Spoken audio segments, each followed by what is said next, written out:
The audience is requested to be seated.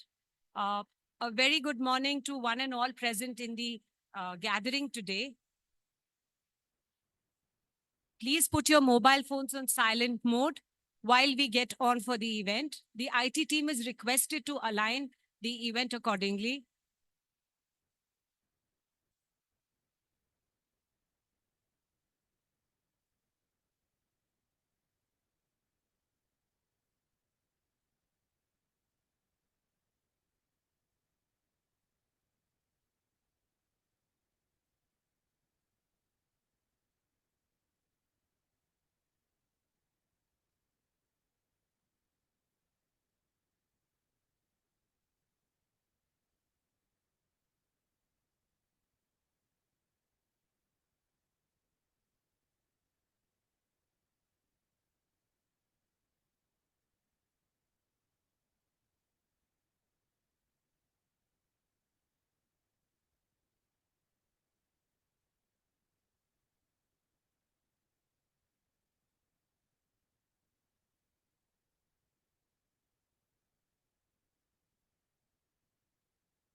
Assalamu alaikum and a very good morning to one and all present here today.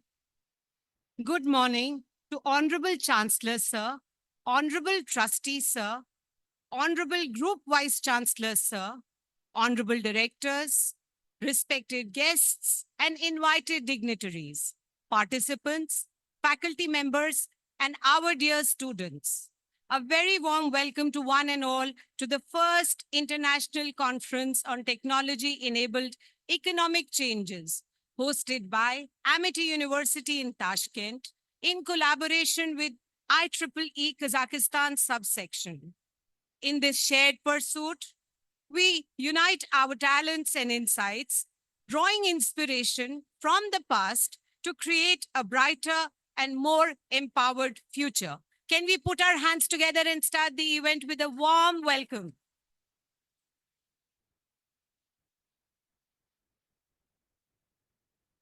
With great honor to carry forward the event, I request to grace the dais and inaugurate the auspicious gathering with the lighting of the ceremonial lamp symbolizing the light of knowledge and innovation. Hereby, I request our eminent guest, Mr. Islam John Ikhamuddinov from Ministry of Monetary Policy, CBO Department, to please join us. I request our guest, Professor Karamjeet sir, guest of honor, senior member of the UGC Expert Committee and Vice Chancellor of University, please join us on stage. I also hereby invite Director, Amity University in Tashkent, Mr. along with our first Deputy Director, Amity University in Tashkent, and Chair Honorable Dr. Nenda Chaudhary. Please join us on stage with lamp lighting ceremony.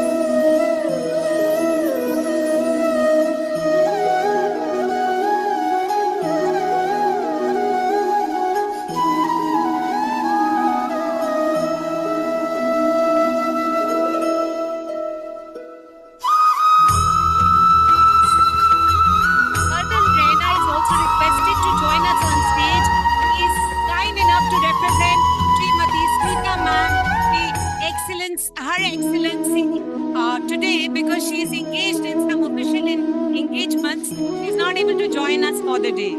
Please put your hands together and welcome sir on stage for the lamp lighting ceremony.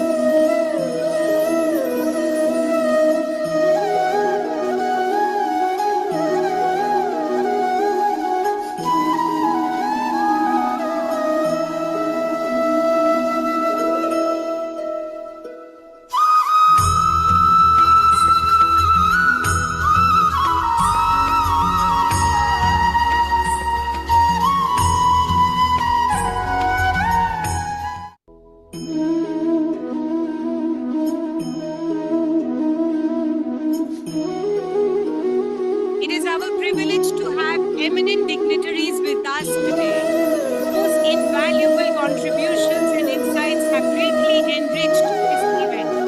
We invite the Chair Conference, Dr. Naina Chaudhary ma'am, and the dignitaries on the stage for the release of the e-book of conference proceedings. Please put your hands together and welcome the dignitaries on stage for the update of the proceedings of the conference.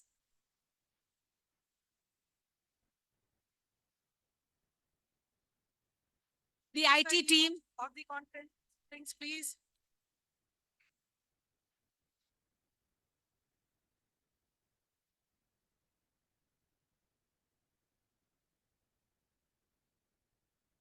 I humbly thank all the dignitaries and request them to please be seated to carry forward the event. Thank you, ma'am. Thank you, sirs. Put your hands together and please be energetic about the entire event. It is an achievement to host such a grand event at Amity University in Tashkent.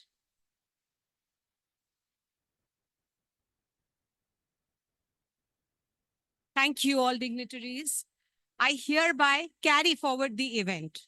We are honored to invite Mr. Shuhrat Satarov, Director of Amity University in Tashkent, to deliver the welcome address. I have the privilege of introducing Sir.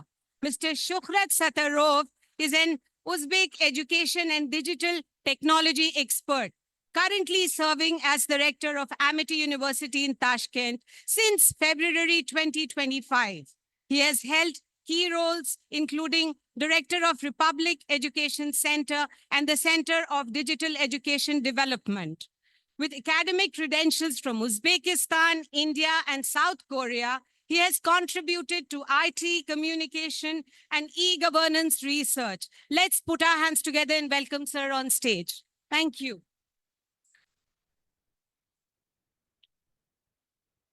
Assalamu alaikum. Qadrli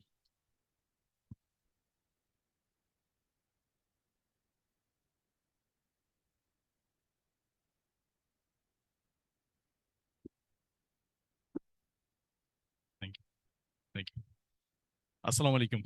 Qadrli mehmonlar, honorable guests, honorable group vice chancellor, honorable trustee Amity Education Group, honorable chancellor and distinguished professors, experts, policymakers, esteemed students. Good morning and a very warm welcome to all of you to Amity University in Tashkent. It is both a privilege and an honor to host this prestigious international conference on technology-enabled economy, Changes in Tech 2024. Today marks a significant milestone, not only for our institution, but also for the wider economic community, as we come together to discuss the transformative power of technology in shaping the future of economic policies and strategies. As we all know, Uzbekistan is undergoing rapid and dynamic reforms, and the government has committed itself to an ambitious vision of modernization and digitalization. One of key areas where digitalization is having its a profound impact is in the financial and banking sectors. In this regard, the adoption of advanced technologies such as artificial intelligence, big data, blockchain, or machine learning. The Digital Uzbekistan 2030 strategy includes the development of scientific research in these areas, the assessment of the impact of technologies on economic sectors, through scientific research. INTECH 2024 offers an invaluable opportunity for scholars, experts, and practitioners to come together and explore the ways in which these cutting-edge technologies can enhance our understanding of economic dynamics and provide alongside insights for policy formulation. This conference is particularly special because it provides a platform to foster collaboration between education, policymakers, and sector leader. I think that at this point, I would like to take a moment to acknowledge the collaborative efforts between MIT University and Central Bank, as well Digital Technologies Ministry. A very special welcome to our international guests, to our esteemed professors and practitioners from around the world. Your expertise and experience will be invaluable and will be very, very useful for us. And it's an honor to have you with us. And of course, I would like to thank the Honorable Group Vice Chancellor, Professor Gurinder Singh, the Honorable Trustee MIT Education Group, Mr. Amol Chauhan, and the Honorable Chancellor MIT University, Dr. Atul Chauhan, for their consistent support. And of course, to faculty members of the university, led by Dr. Naina Chaudhary, who showed great dedication in organizing this conference. So thank you all. I wish a fruitful and engaging conference. Welcome in INTECH 2024. Thank you.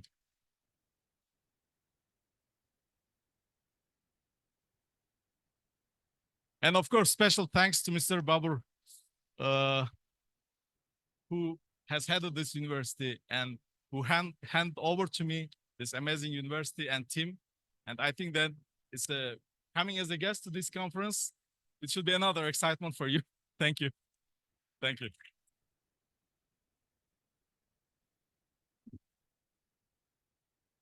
Many thanks, sir, for setting the mood of the event. It is now time to invite Dr. Supriya Banerjee on stage to update the gathering of the next section of the event. Over to you, ma'am, please.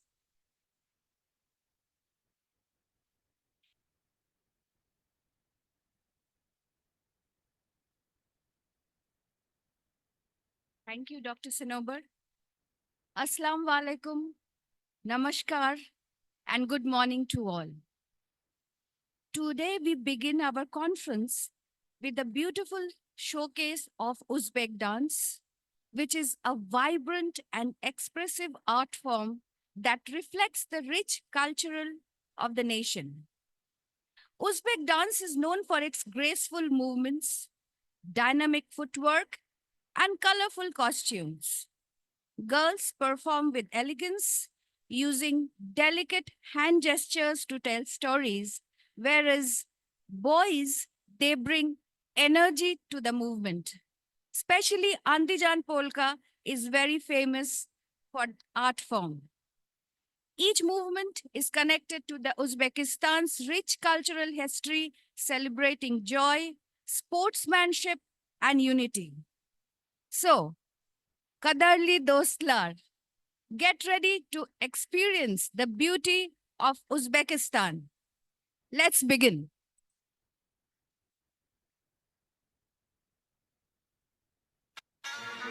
Samarqandning go'zali boshida do'q bizari Samarqandning go'zali boshida do'q bizari soladi menga nazar jonima berdi ozor soladi menga nazar jonima berdi ozor pari pari pari tegmasin nazari pari pari pari tegmasin nazari pari pari pari tegmasin nazari pari pari pari tegmasin nazari kelarmi bir bor go'zal dilrabo zebo go'zal kelarmi bir bor go'zal dilrabo zebo go'zal soladi menga nazar nazar nazar nazar soladi menga nazar nazar nazar nazar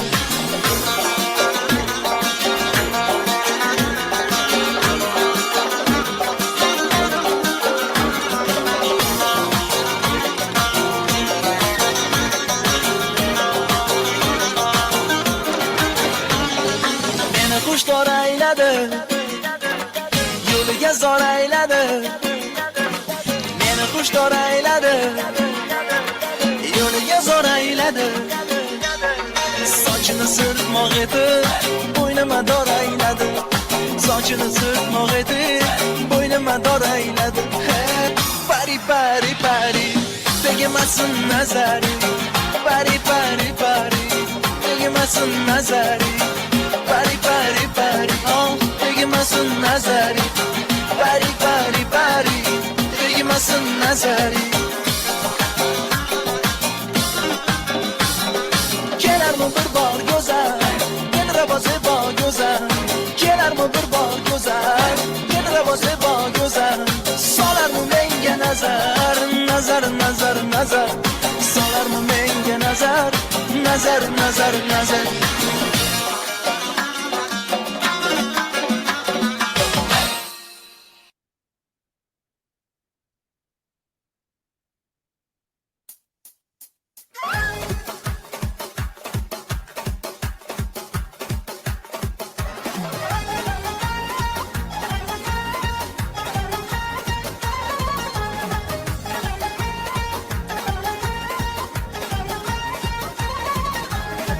Poyinda qolar Himalay cho'qqisi, boshimda tursa Marg'ilon do'qqisi. Poyinda qolar Everest cho'qqisi, boshimda tursa Andijon do'qqisi. Tog'lardan mag'rurman, tog'lardan baland, men o'zbekman, boshda o'zbek do'qqisi. Tog'lardan mag'rurman, tog'lardan baland, men o'zbekman, boshda o'zbek do'qqisi. Men o'zbekman, boshda o'zbek do'qqisi.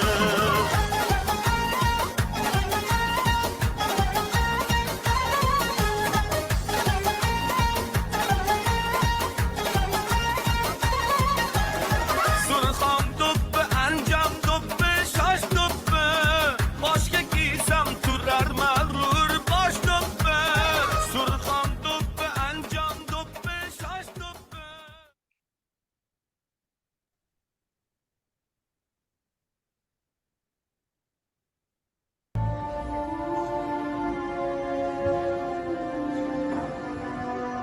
Put your loving hands out, baby. I'm begging.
Thank you, students, for the wonderful performance. Can we put our hands together and encourage the entire team once? It was indeed a wonderful job done by students. And thank you, Dr. Supriya.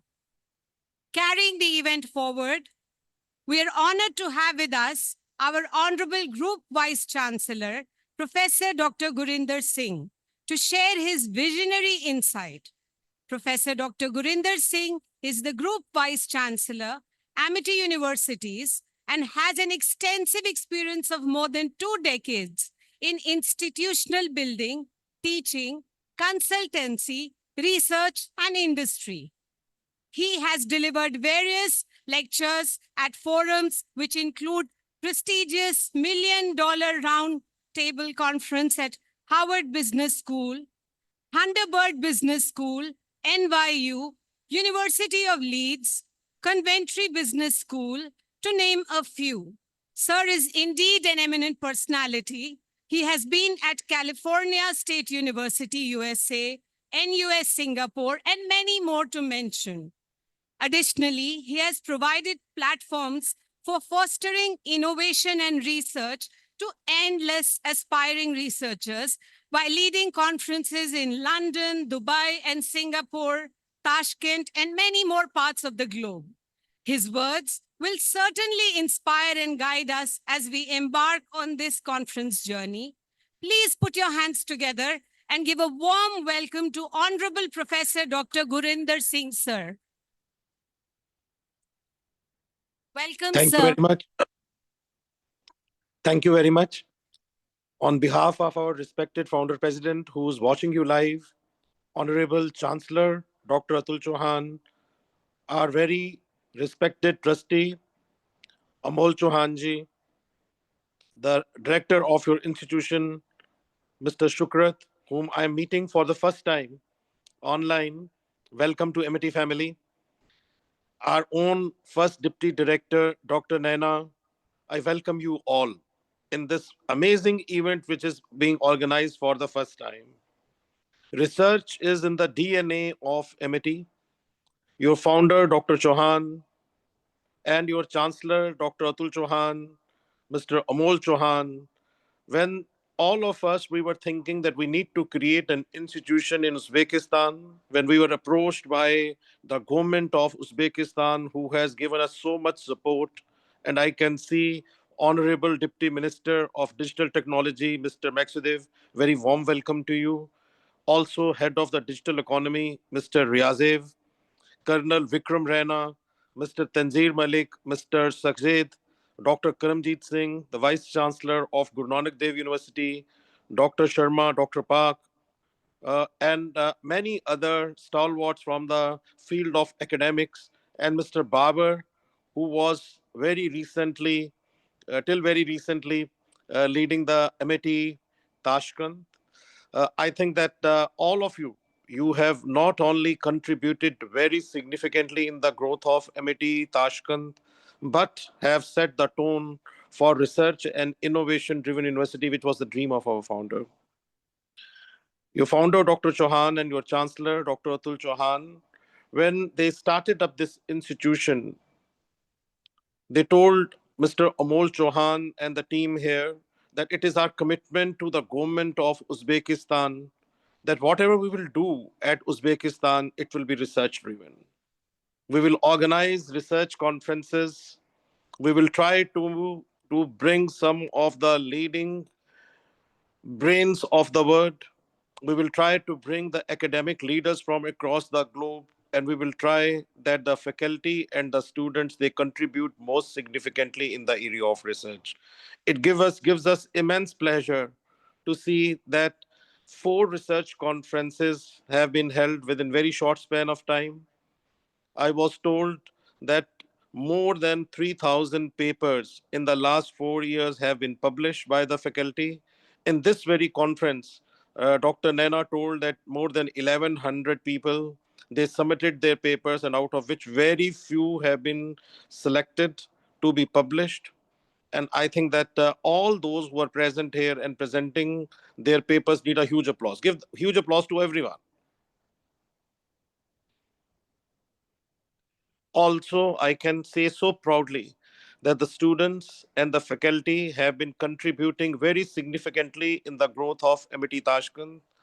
Dr. Rajneesh, who has been at the helm of the affairs of the organizing committee, I was talking to Dr. Naina, and she told that Dr. Rajneesh, with the help of all faculty members, with the help of all organizers, worked day and night to ensure that this conference is very, very very successful. While I wanted to come personally to greet all of you, we had another research event which we are organizing in UK with the University of York, which is a UKRI project, uh, under which we are organizing another research conference in UK. And some of the leading stalwarts, academic leaders from UK are here to witness what MIT and York University and other universities are going to present in the next 2 to 3 days. My compliments to all of you. Please keep on doing the great work. Mr. Amol Chauhan, who is leading this campus and who himself is a product of Harvard University, gives a lot of time and has got all appreciation for the leading team. I think it is because of his untiring efforts that MIT University Tashkent has a place in Uzbekistan, has a place in the world, and today everyone looks at MIT University Tashkent with lot of respect. With my all compliments, once again, best of luck to all of you. Thank you so very much. Thank you so much, sir. Indeed, that was inspiring and motivating for us. We're really indebted to you for your presence today. Carrying the event forward, I hereby take the privilege and great honor and enthusiasm to invite Dr. Naina Chaudhary, First Deputy Director and Conference Chair for the curtain raiser of INTECH 2025. Ban is a visionary leader and an advocate of innovation and research at Amity University in Tashkent. Dr. Naina Chaudhary has exchanged several ideas with us and made us grow further. Ma'am, over to you for the event.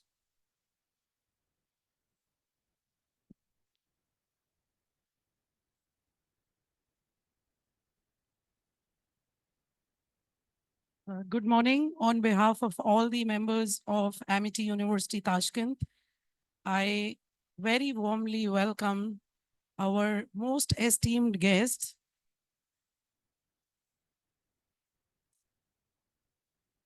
our representatives from the Ministry of Digital Technologies, the officials of Central Bank of Uzbekistan, Professor Karamjit Sir, Vice Chancellor of Guru Nanak Dev University, many academicians, experts from industry, academia who have traveled from far, some professors from Dubai, India, who traveled so far to make it to the inaugural ceremony. My heartiest welcome to all of you to the first international conference on technology-enabled economic changes. Before I would proceed with the curtain raiser, I would like to thank our honorable founder, President Sir, who has envisioned Amity as research and innovation-driven university.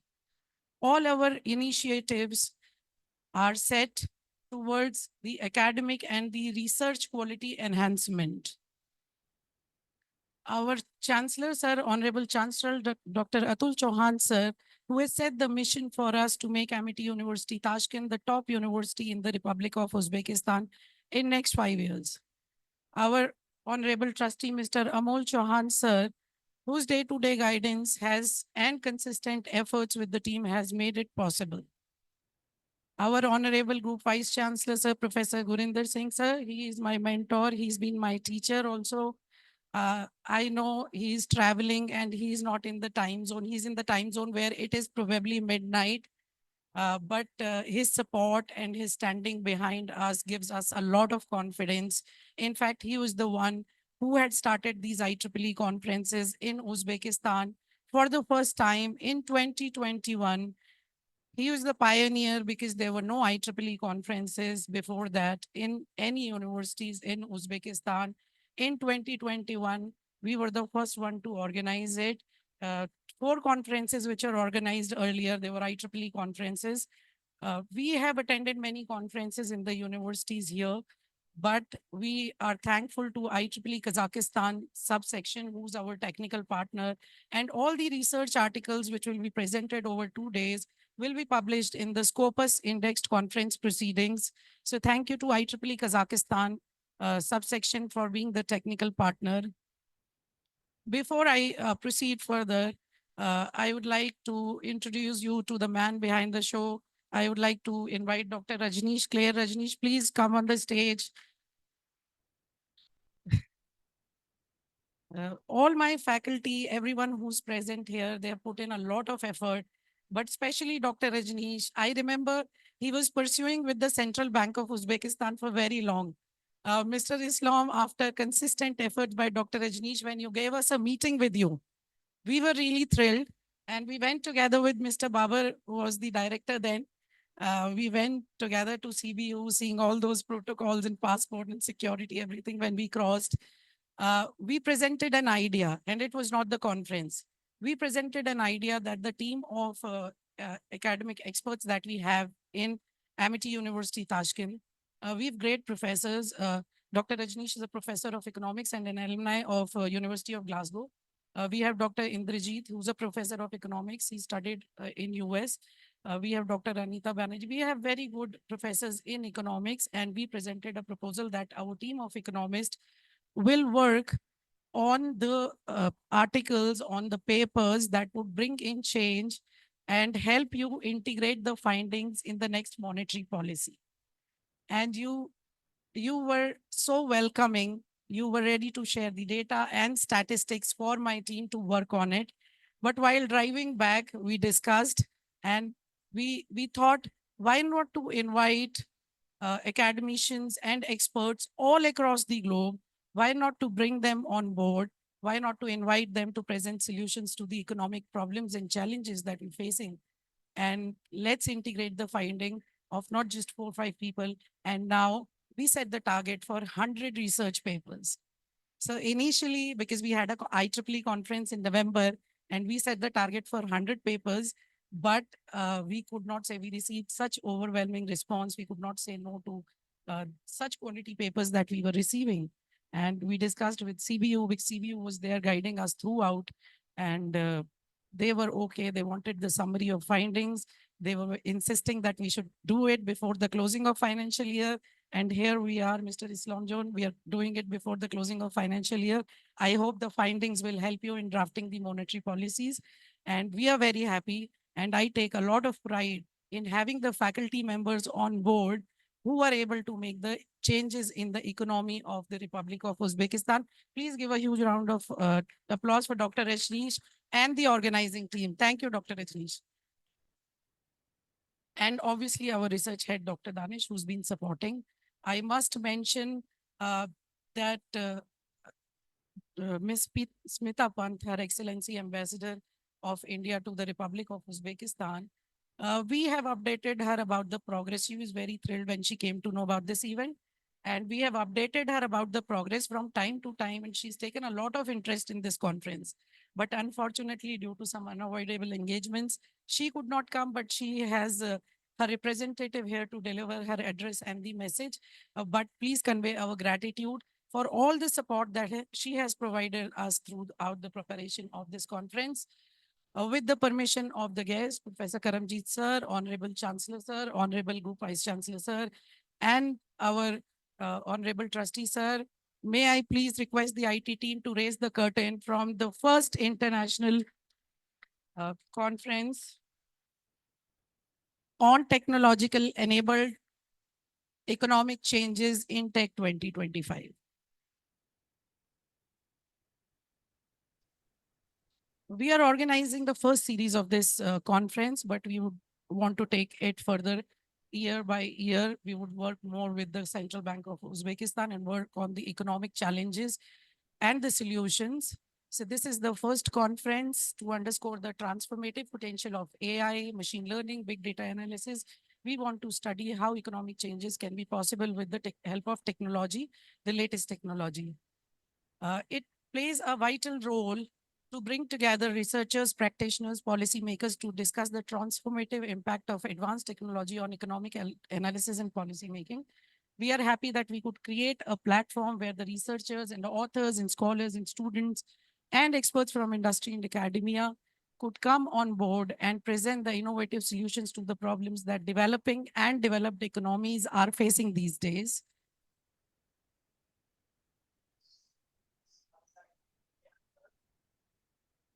We have organized 4 conferences, international conferences which were aligned more towards technology and not towards the economic change. But we are happy that we'll be able to bring some change in the society with the research work that we are doing here. And I'm very happy to share that in 3 years, the research by the faculty of Amity University Tashkent has increased 10 times through these conferences, journals, paper publications. These are the glimpses.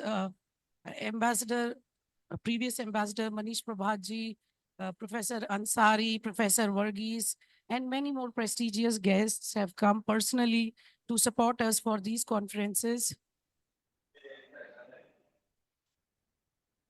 Let's share the statistics.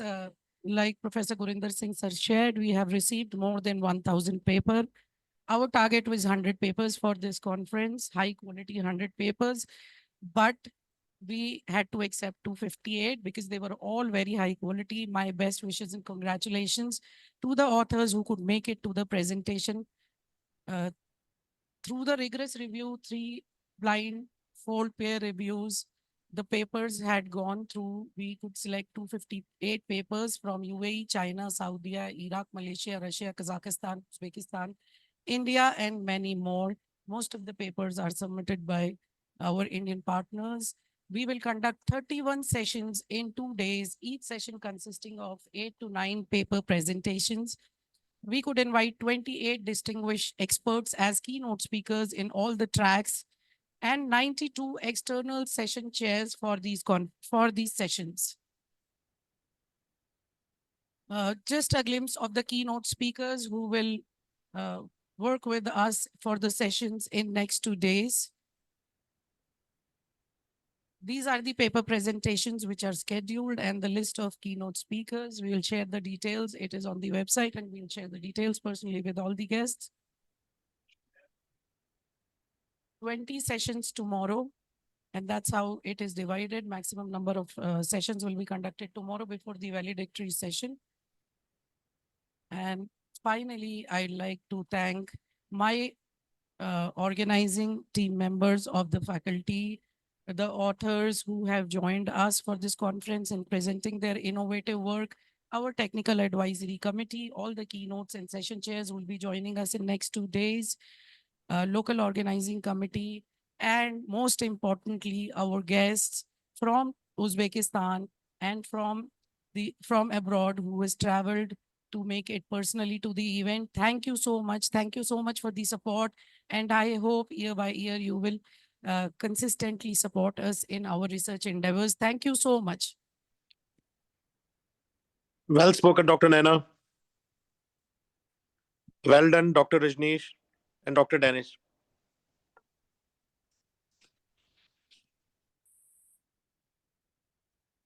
Thank you, ma'am, for the motivation. Ma'am has always been a pillar of support in all endeavors at Amity. With her guidance, we are really grateful, ma'am, that we're able to organize such events. We carry forward the event. It is our privilege to acknowledge and honor Her Excellency Srimati Smita Pant, Ambassador of India to the Republic of Uzbekistan, as the guest of honor for this prestigious event. However, due to her official commitments, she is unable to join us in person today. Ma'am has guided us throughout the event as the mention was by our Deputy Director, ma'am. In her esteemed steed, we're honored to welcome Colonel Vikram Raina, Defense Attaché, Defense Wing, Embassy of India, Tashkent, who will represent Her Excellency and share her message with us. Colonel Vikram Raina has played a vital role in strengthening the diplomatic ties between India and Uzbekistan, fostering collaboration in key areas such as education, trade, and cultural exchange. Thank you, sir, for your presence, and we are indebted to you. Over to you, sir.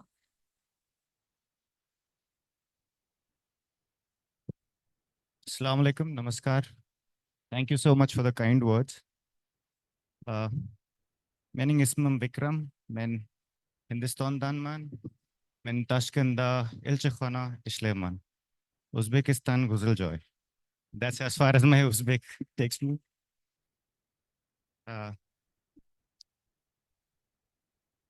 Dear esteemed dignitaries, just a moment, let me just so that it's out of my face. Am I audible now? Thank you. Esteemed dignitaries, faculty, and students at the Amity University, organizers of the event, ladies and gentlemen. It's an honor to be part of this distinguished gathering of subject matter experts and bright young minds. I speak on behalf of Her Excellency Ambassador Smita Pant, who could not be here on account of work-related exigence. I must particularly commend the organizers of the event for initiating discourse on a particularly relevant topic related to technology-enabled economic changes. In an era where technology drives innovation and transforms industry, discussing technology-enabled economic change is essential to understanding how digital advancements are reshaping economies, influencing job markets, and redefining global competitiveness. This is particularly true for emerging economies like India and Uzbekistan, who are undergoing a rapid digital transformation. There is immense scope for collaboration in this field that can drive mutual economic growth. Let me begin by narrating an anecdote from a small village in Rajasthan, India. Nafisa, a vegetable seller, used to rely entirely on cash transactions. Often customers didn't have change, leading to loss in sales. She also had no bank account, as opening one required extensive paperwork and multiple visits to the bank, something she couldn't afford with her daily work. Then came Aadhaar and UPI. With just her Aadhaar number, she was able to open a Jan Dhan account in minutes. Soon after, a local NGO introduced her to UPI-based payments using her basic smartphone. Suddenly, she didn't have to worry about keeping exact change, and even urban customers preferred paying her digitally. Within months, Nafisa's income grew as more and more people found it easier to buy from her. She even started saving money in her account instead of keeping it at home. Well, this small technological shift not only improved her earnings, but also gave her financial security. Nafisa's story mirrors millions of small vendors, farmers, and daily wage workers who have earned benefits from India's digital economy. Aadhaar and UPI just didn't make payments easier. They empowered an entire nation to participate in formal banking, boosting economic growth from the grassroots. Therefore, I stand here to make a case for highlighting why India and Uzbekistan stand to benefit from adoption of technology in economic activity by highlighting instances wherein certain initiatives in this direction are undertaken by the government of India have helped establish India as one of the greatest success stories ever in this direction. Technology has been a driving force behind economic transformation throughout history. One of the most significant economic changes enabled by technology is the rise of automation and artificial intelligence. These tools have increased efficiency in manufacturing, logistics, and services by reducing reliance on manual labor while minimizing errors. The significance of AI can be gauged from a recent comment by Prime Minister Shri Narendra Modi earlier this year at the AI Action Summit held in Paris in February, which was co-chaired by French President Macron, wherein commenting on the transformative potential of artificial intelligence and the imperative of responsible development, Prime Minister Modi remarked, and I quote, AI is already reshaping our polity, our economy, our security, and even our society. AI is writing the code for humanity in this century, unquote. AI-driven analytics and decision-making have improved business operations, allowing companies to optimize resource allocation and reduce costs. I now wish to highlight certain fields where the adoption of technology has not only fundamentally re-established the existing norms, but also transformed the lives of those impacted by these changes. First, the digital payments and financial inclusion. As is amply clear from Nafisa's earlier example, India has emerged as one of the front runners in the world in development and adoption of digital payment systems. UPI, the Unified Payment Interface, has revolutionized digital transactions, making instant money transfers seamless. Digital linking of social initiatives such as Aadhaar and Jan Dhan Yojana have enabled financial inclusion by linking bank accounts with biometric authentication. Startups such as Paytm, PhonePe, and BharatPay have expanded access to banking. India has already helped countries like UAE, Mauritius, Namibia, and Peru to embark on similar journey. We firmly believe that owing to growing potential around outbound tourism from India, international remittance partnerships can be established with banks in Uzbekistan that would benefit both nations. Now to e-commerce and digital marketplaces. These have transformed India's economy, benefiting businesses, consumers, and the overall market ecosystem. Not only has the sector significantly contributed to India's GDP growth, small businesses and startups can now reach vast audience without heavy investments in physical stores. Companies like Flipkart and Reliance JioMart have changed retail dynamics, allowing businesses to sell online. This system has encouraged entrepreneurship by enabling small businesses and startups reach vast audiences without having investment in physical stores. This has also enabled global markets access by Indian businesses, including MSMEs, who can now sell their products internationally via platforms such as Amazon and Shopify. The internet and e-commerce platforms have enabled businesses of all sizes to access global markets, breaking geographical barriers. Now about growth of IT and software industry.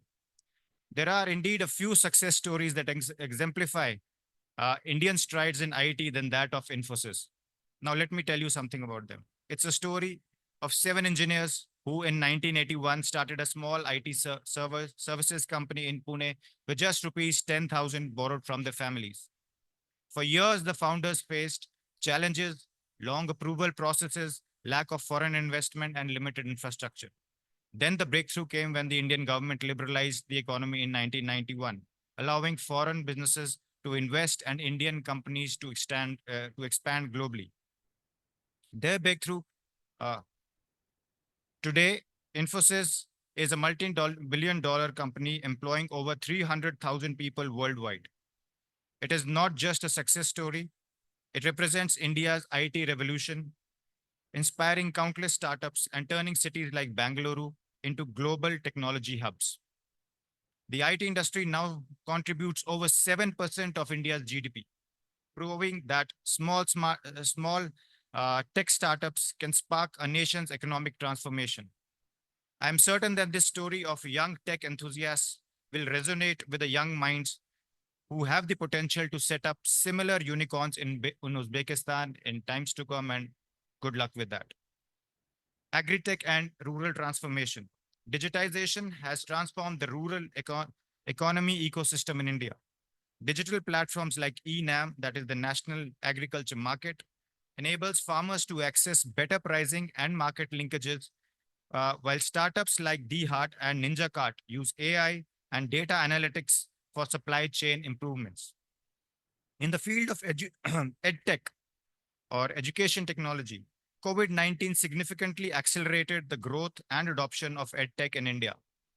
Platforms such as Byju's, Unacademy, and Vedantu have made quality education accessible online, while government initiatives such as Diksha and Swayam provide digital learning resources.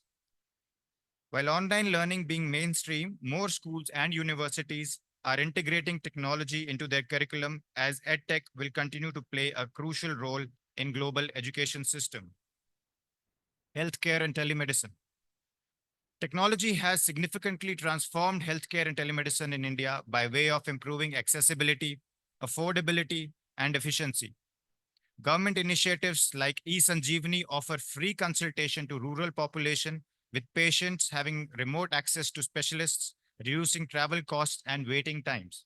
Platforms like Practo, Tata Health, Apollo 24/7, and MFine enable virtual doctor consultations. Now let's talk about some challenges.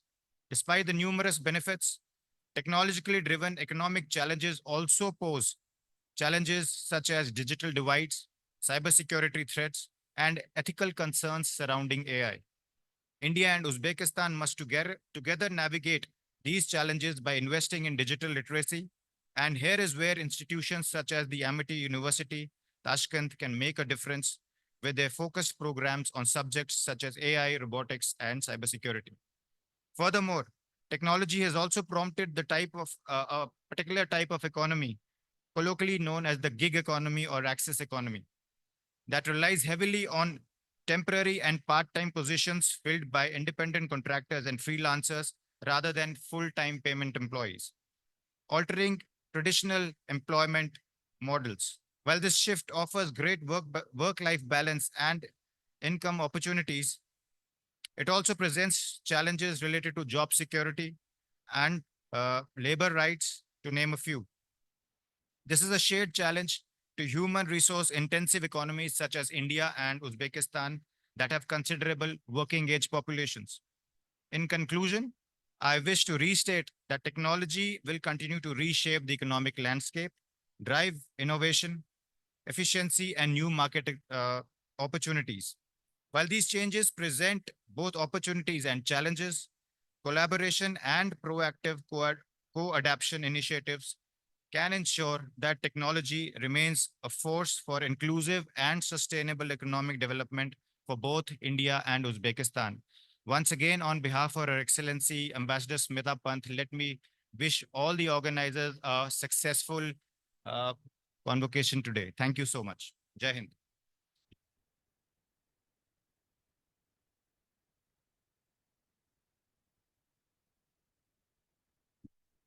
Thank you, sir. Thank you so much for the blessings from ma'am. It is now time and my absolute privilege to welcome our guest of honor, senior member of UGC Expert Committee and Vice Chancellor of Guru Nanak Dev University, Professor Dr. Karamjeet Singh. Sir, Dr. Singh has vast experience in academia, research, and higher education policy making. Sir has significantly contributed to shaping the future of education and research. His insights and leadership continues to inspire scholars and educationists alike. Professor Karamjeet Sir, Vice Chancellor of Guru Nanak Dev University, Amritsar, is an accomplished academician with 38 years of teaching and research experience in finance and strategic management in particular. Let's put our hands together and welcome Sir on stage for his address and blessings on the occasion. We welcome you, sir.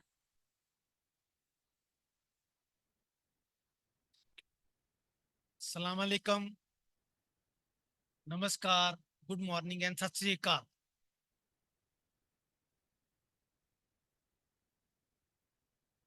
See, respected Honorable Group Vice Chancellor, Amity University, Professor Gurinder Singh ji. We have just listened him online. Director AUT Shukrat Satrorev ji. First Deputy Director and Key Conference Chair, Dr. Naina Chaudhary ji.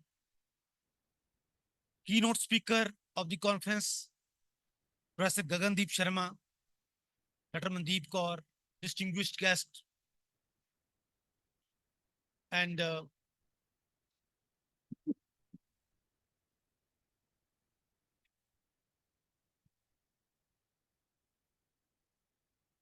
Colonel Vikram Rana, who spoke on behalf of the Ambassador of India to Uzbekistan. You see, it's a privilege to speak at this esteemed first international conference on technology-enabled economic changes. You see that we have just listened to the speech of Colonel, Vikramji, and he gave the example of at how India transformed over the years.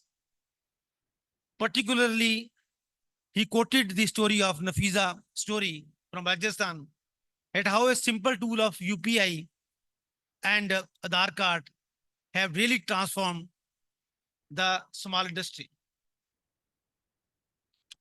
India has really set up a good example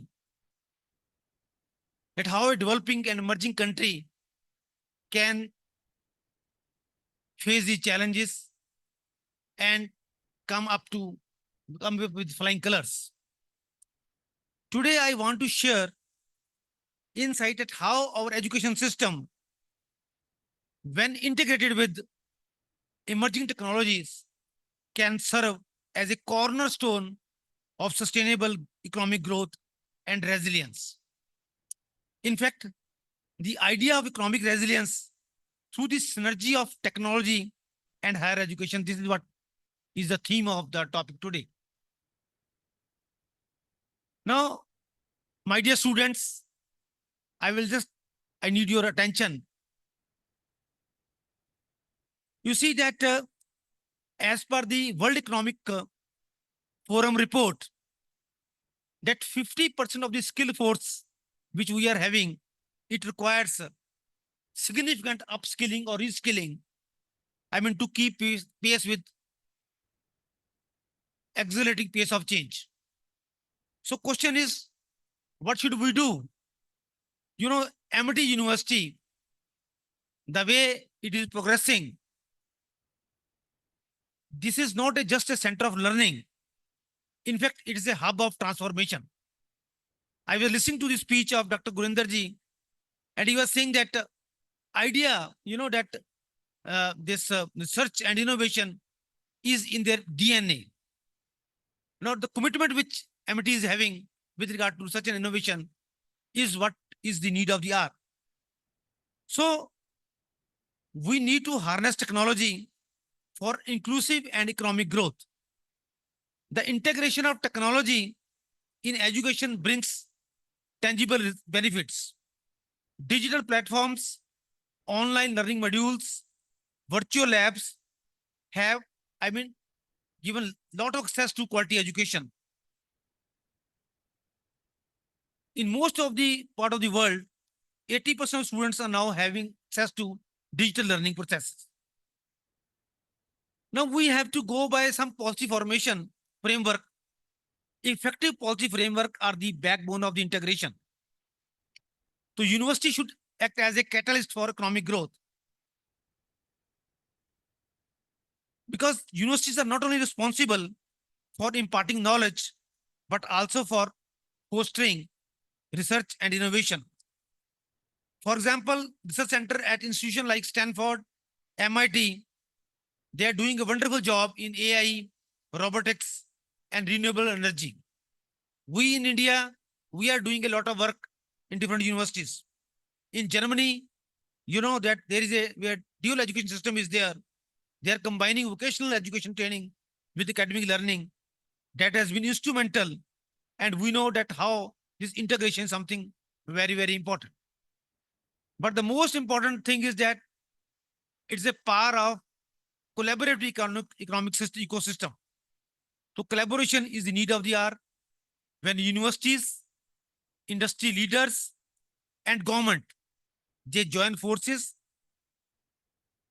together they can create a powerful ecosystem that drive innovations and drive economic progress. You see, one shining example is the collaborative efforts of India and the United States also to create innovative hubs where academic research feeds directly into industry and government policy support and scale these institutions.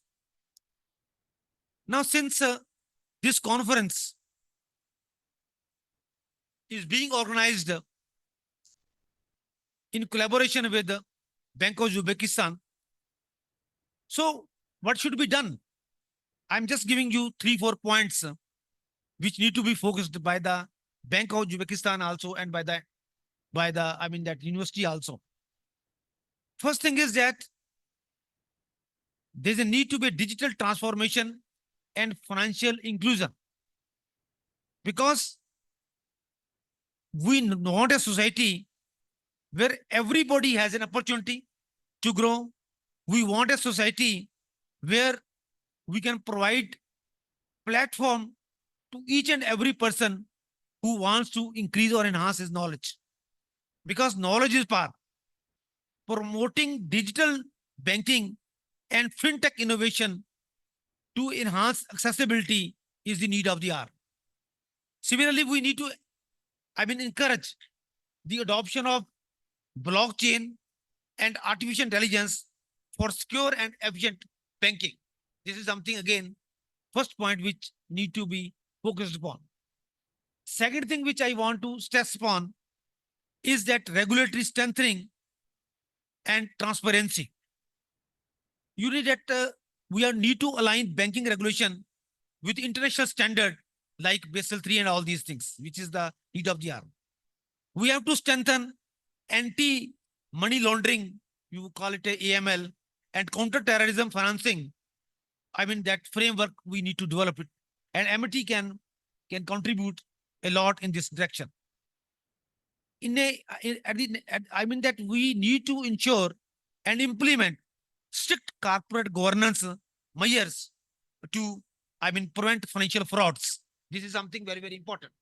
Now, cybercrime and financial frauds is the talk of the day. We need to be very careful, and universities can play a bigger role in this direction. Third point, which I want to bring to the notice of the bank also, because that credit access and SME support is something very, very essential. We have to develop targeted loan program, as we have done in India also, that for SMEs and startups to boost economic growth of Uzbekistan. Similarly, we need to introduce microfinance initiative to support entrepreneurship. This is again an emerging area which is very, very important.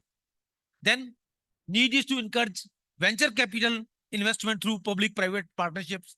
These are the few points which need to be taken care of.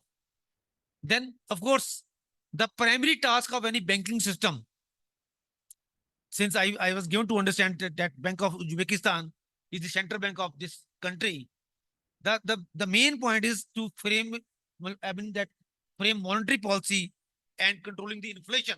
This is the need of the hour. We need to, strengthen the currency of Uzbekistan.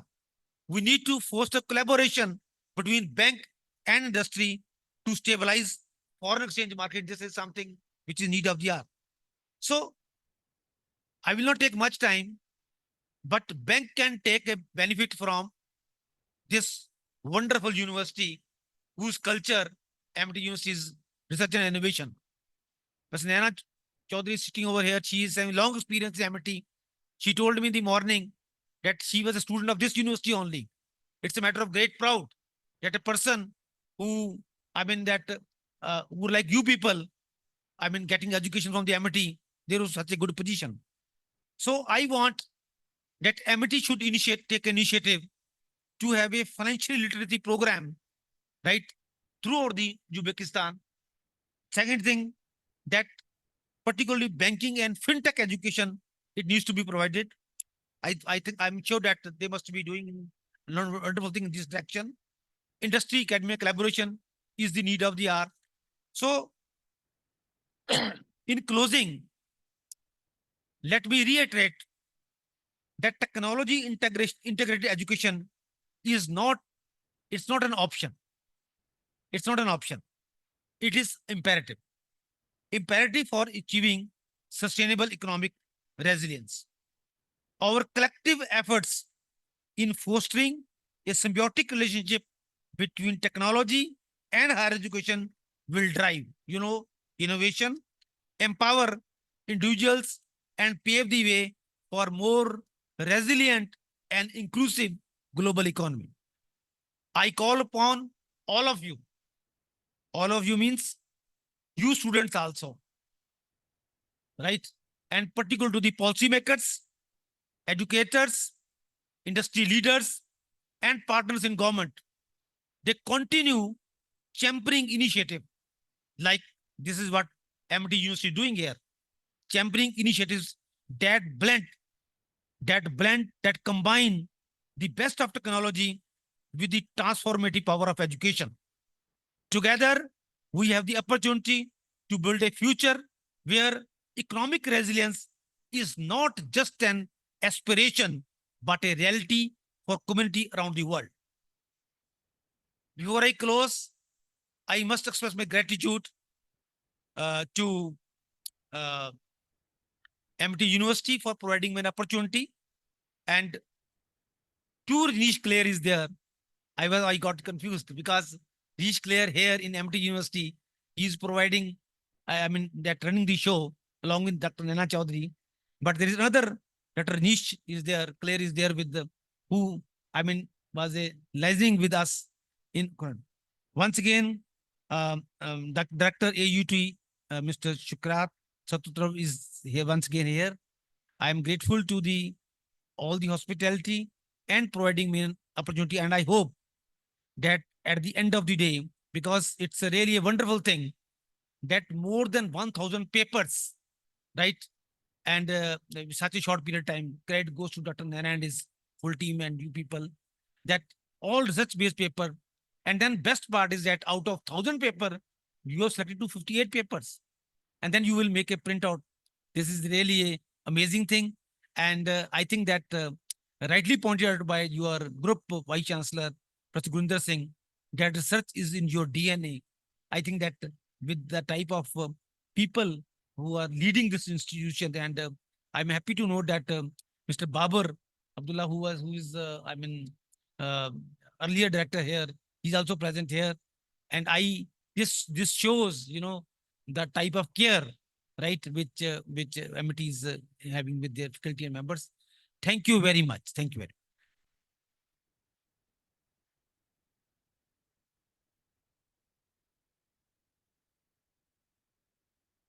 Can we put our hands together and warmly appreciate Sir's efforts and motivation for the event? Thank you, sir.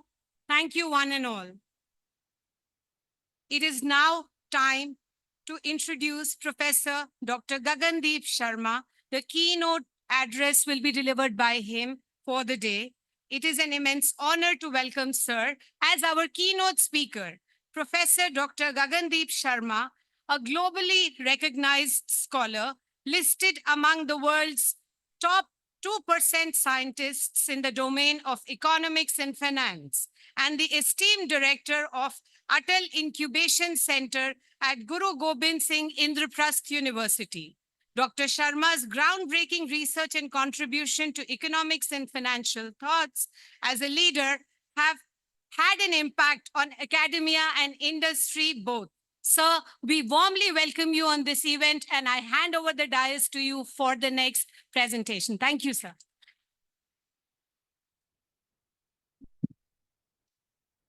Thank you very much for your kind words and a generous introduction. Honorable Professor Karamjit Singh, Vice Chancellor of Guru Nanak Dev University, which is one of the leading universities in India, not only in India, but also worldwide, and also the Vice Chancellor of Punjabi University, Patiala. So there is a very rare opportunity. I think it's the first time in the history of Punjab that one professor is holding the responsibilities for two different and two big universities as a Vice Chancellor. Can we give him a big round before I proceed further? It's a kudos to your academic administration, sir. Professor Gurinder Singh ji, the Group Vice Chancellor of MIT, Chauhan Saab, Dr. Atul Chauhan, the Honorable Chancellor, Mr. Amol Chauhan, the Trustee, Mr. Shukharat Satarov, who is the Director of this particular university campus here, Dr. Naina Chaudhary, Dr. Excellency Smita Pant, who could not come, but Colonel Raina, both the Rajneesh Clare from here and our Rajneesh Clare from India, Professor Mandeep, faculty, and my dear students. A lot of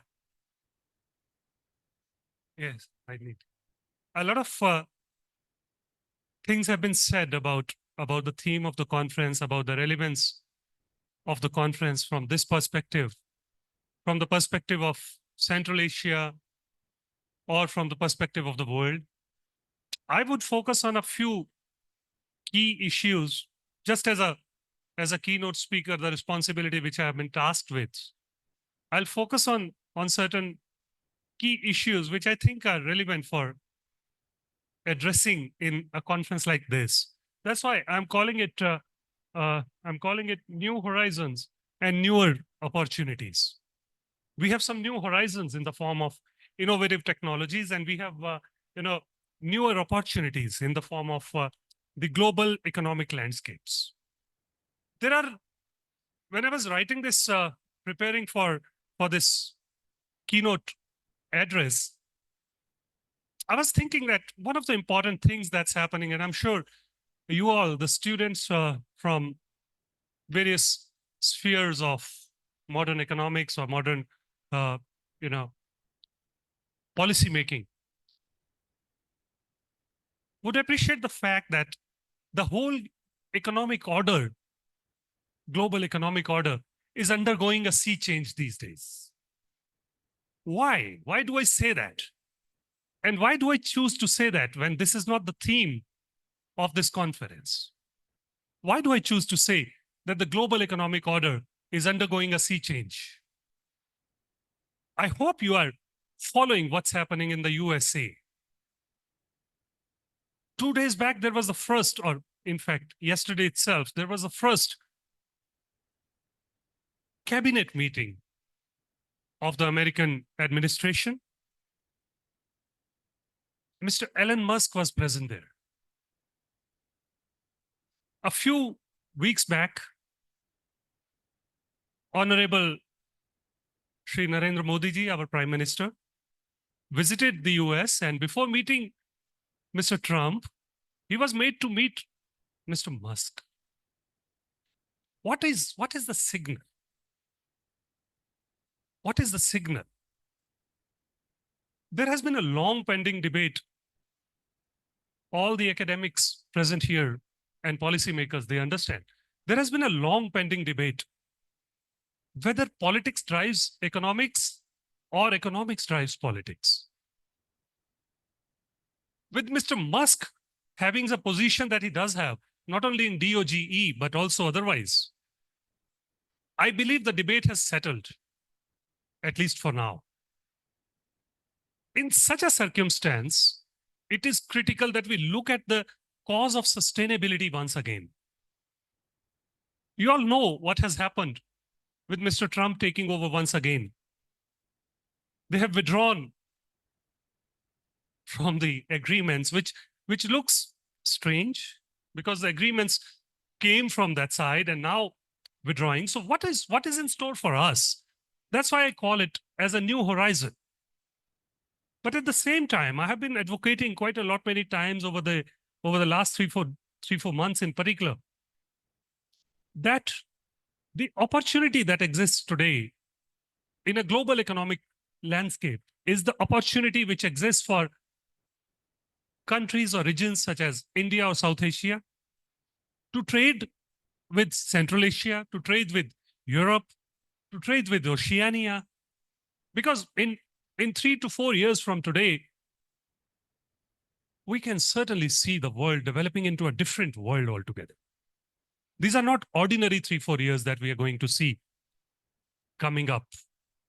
Therefore, the trade opportunities between Central Asia and South Asia, and you young guys who are here, you will have to as well think of your future in terms of career in Europe, in South Asia, and less so in the North America.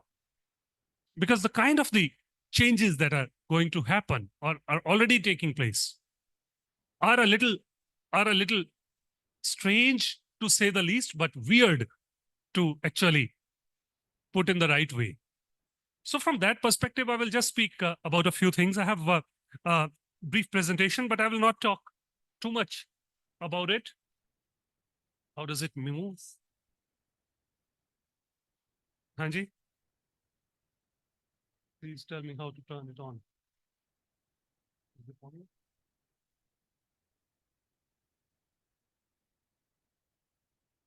Maybe, but okay. This was this. Yes. Or someone can move it for me, please. Please move me to the next slide. Yes. So I just want to bring your attention to three important things: how innovative technologies are transforming the global economic landscapes. Three important things I want to stress upon: technological advancements. So, three things that I'm indicating: technology, productivity, and competitiveness. The technology is actually driving the things in a different way now. We are seeing the technology reshaping the entire industry landscape. I'll give you one or two examples. But before that, the second thesis that I want to put to you is that the impact on the productivity. AI, on the one hand, we are witnessing that there are mounting job losses, but AI is also bringing up the productivity, bringing down the costs, bringing up the productivity. And thirdly, the economic competitiveness. The exports, the countries that were importing would now start to export. Tariffs that will be levied upon you. And I'm glad that there are representatives from both the central bank and also from the embassy. They are the ones who are the real stakeholders in all this, that the tariffs are being laid down. And, now the entire landscape is changing from the low tech imports to high tech exports. That's how things are changing. This is also creating new markets. For example, AI powered platforms emerging as a new market, blockchain ecosystems, digital financial services. They are opening doors to entirely new business models. In terms of productivity, we are seeing that automation is reducing the operational costs in particular. And I'll give you one or two examples. Apple, for example, one of the leading player of our times, Apple, the producer of iPhone, which most of you are using, revolutionized the mobile technology. And there was a time around 4 or 5 years back, some experts were writing the obituaries of Apple and stating that Android is probably the way to go. But the way Apple has revolutionized the technology over the last 4 or 5 years, legacy brands are struggling to keep it up presently. That's one. Second is, the second example can be the example of, can you take me to the next slide, please? Second example can be, yeah, here, okay. Second example can be the one with Netflix and Blockbuster. What is happening is that a shift from the physical rentals to digital streaming is changing the entire entertainment industry. Thirdly, when you look at the taxi platform in the form of Uber, I don't know whether Uber works here. There are certain platforms which are not working in Central Asia. I'm surprised, but I'm also surprised pleasantly to see that there are local platforms which are working. For example, I was a bit surprised to see that the Google Maps is not working, but then a local vendor, local player is playing a role. That's heartening to note.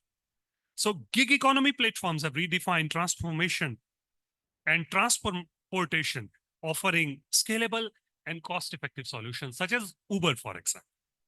So the takeaway is clear that innovation rewards those who embrace change and disrupts those who resist it. In this context, MIT is also one example of disruption. You have disrupted the entire academic landscape of the world by opening campuses here, opening campus in UAE.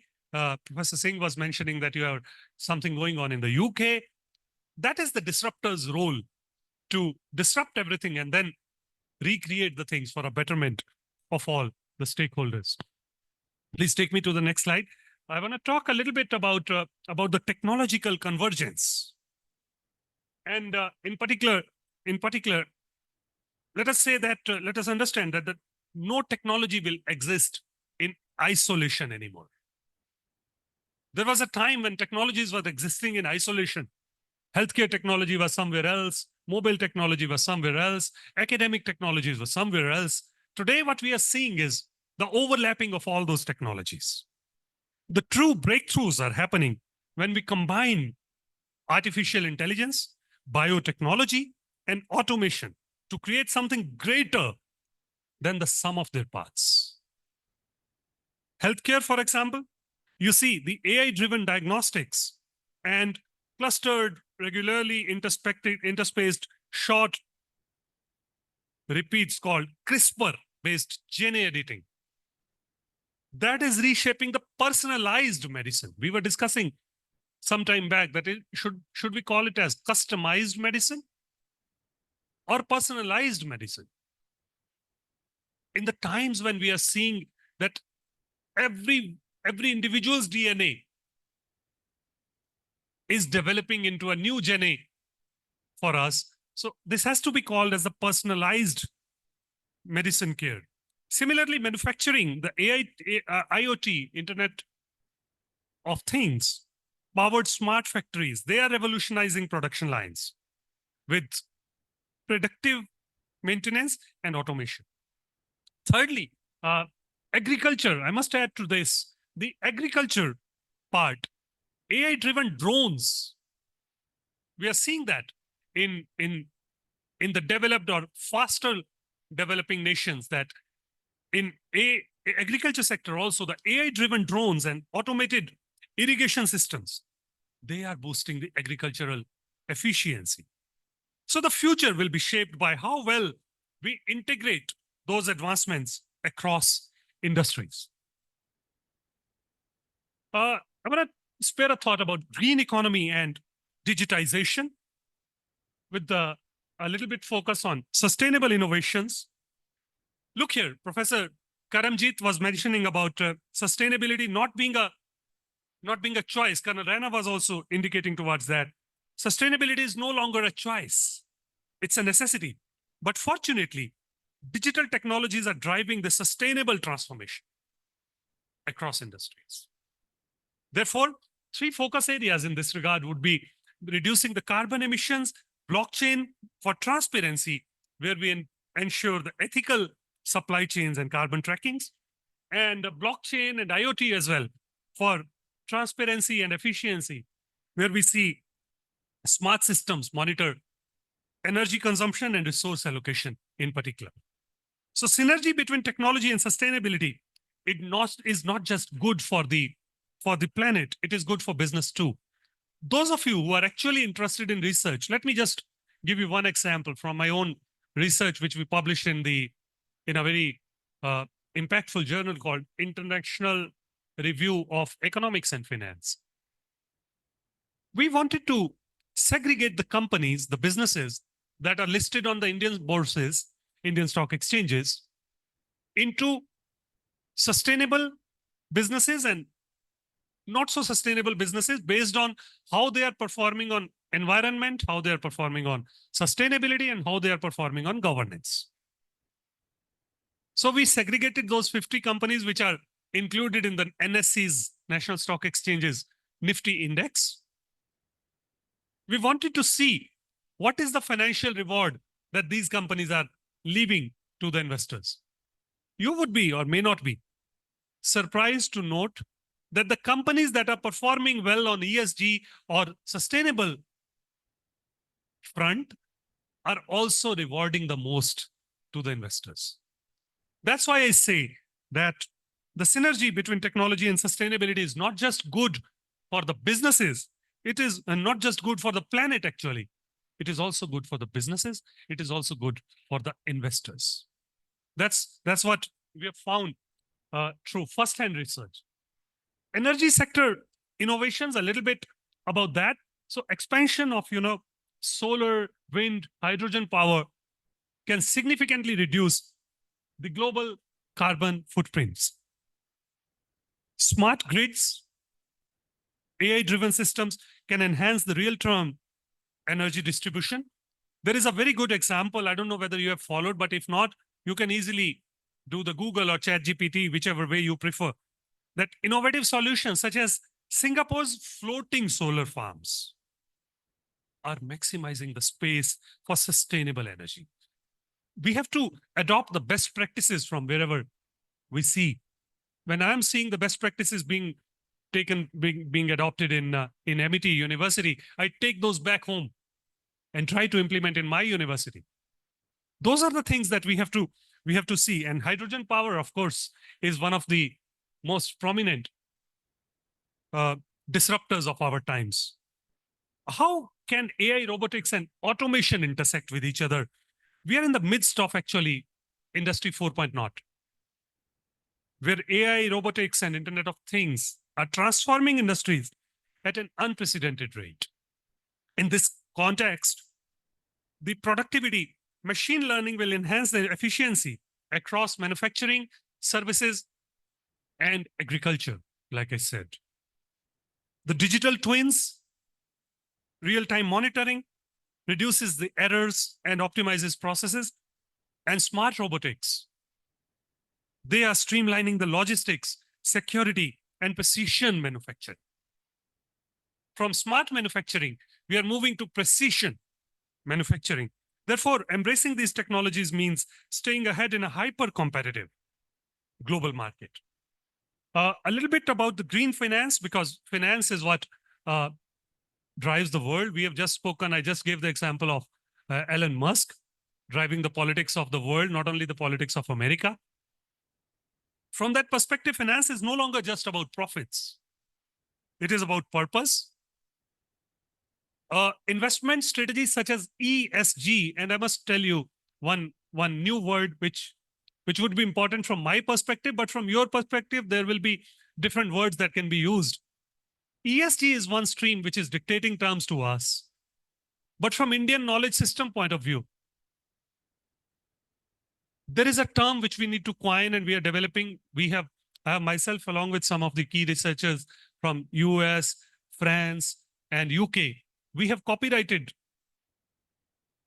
a new, framework called Holistic Value Addition Framework, which is not restricted to ESG, environment, society, governance, but which includes 4 critical things: individual, families of the individual, society, and the nature at large.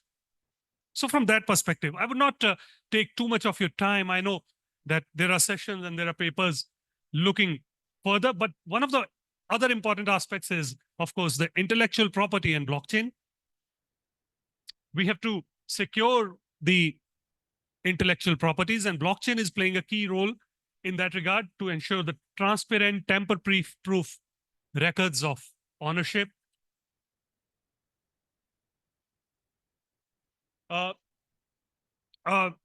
No less important is the healthcare innovations where AI, IoT, and big data, they're transforming the medical care.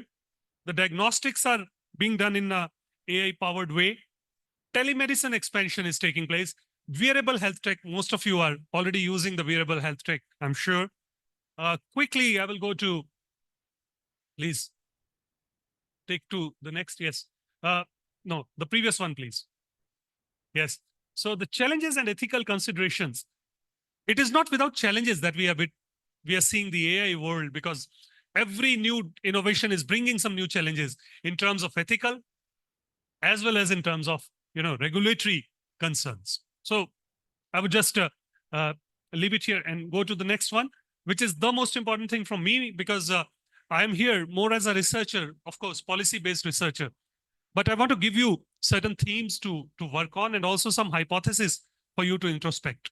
One of them is digital economy and green innovation. So we need to have a look how digital economy initiatives, how are they enhancing the green innovation by improving resource efficiency. So there are 3 things I'm indicating in this particular hypothesis: the intersection of digital economy, green innovation, and resource efficiency. Researchers of the future would need to study this thoroughly. Technological innovation and economic growth. How is the R&D investment? I told you about the companies that are investing in sustainable business. The shareholders are rewarded there more as compared to the traditional, typical companies. Similarly, the companies that are investing in R&D, is it positively correlating with the economic growth or corporate growth, particularly in the emerging markets like Central Asia, South Asia, or other parts of the world where we are seeing the emergence of the new markets? Automation and income inequality. AI and automation, is it disproportionately benefiting high-skilled workers? And through that, it's a very critical thing. Are the income gaps widening? That's also something really very critical and important for us. In conclusion, I would just say that innovation is emerging as an economic driver. We need to align governments, businesses, banks need to align strategies with the sustainable development. And I'm glad that the universities are doing more conferences. INTECH is one such initiative. Futuring the competitiveness, the nations investing in responsible tech adoption, those are the ones which will lead the next economic era. Geopolitics and new blocks have already signaled to you that the Trump times would force new blocks, such as Indo-European, Indo-Central Asian, academic collaborations and leaderships, out-of-the-box collaborations between academic and research institutions. Uzbek institutions must collaborate with European, Indian, Oceanian, Middle East, of course, North America as well, and vice versa. So that is what holds the key to the future. Thank you very much for your patient hearing. And I apologize if I exceeded the time limit, but I thought I'll make these points very clear. Thank you very much.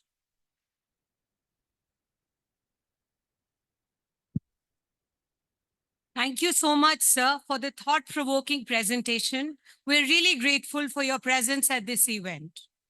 It is my absolute privilege to welcome a distinguished expert in monetary policy and finance forecasting, Mr. Shahzad Mahmudov, Head Monetary Policy Department, Central Bank of Uzbekistan. With his deep expertise in banking and economic policies, Sir has been at the forefront of shaping Uzbekistan's financial landscape.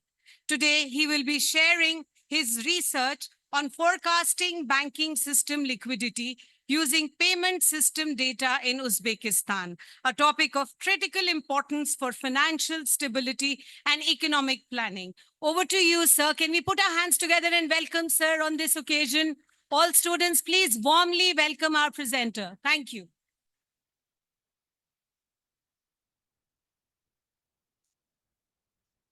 Assalamu alaikum and good morning to the everyone. Can you open please my presentation?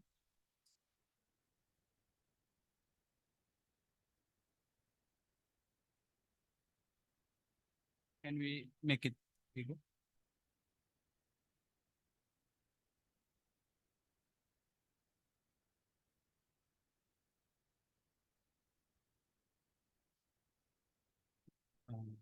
Until we resolve the technical issues, let me briefly introduce my research. This research took place under the BCC program with Switzerland, Geneva Graduate Institute.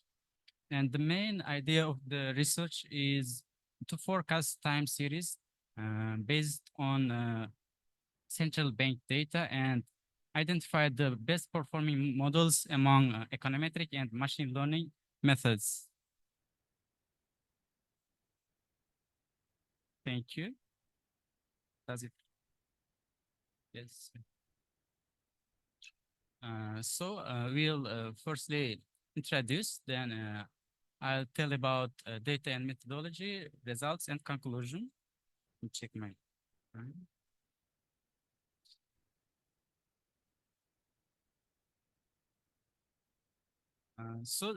The Central Bank of Uzbekistan transitioned to inflation targeting regime from 2018, and the main priority was price stability.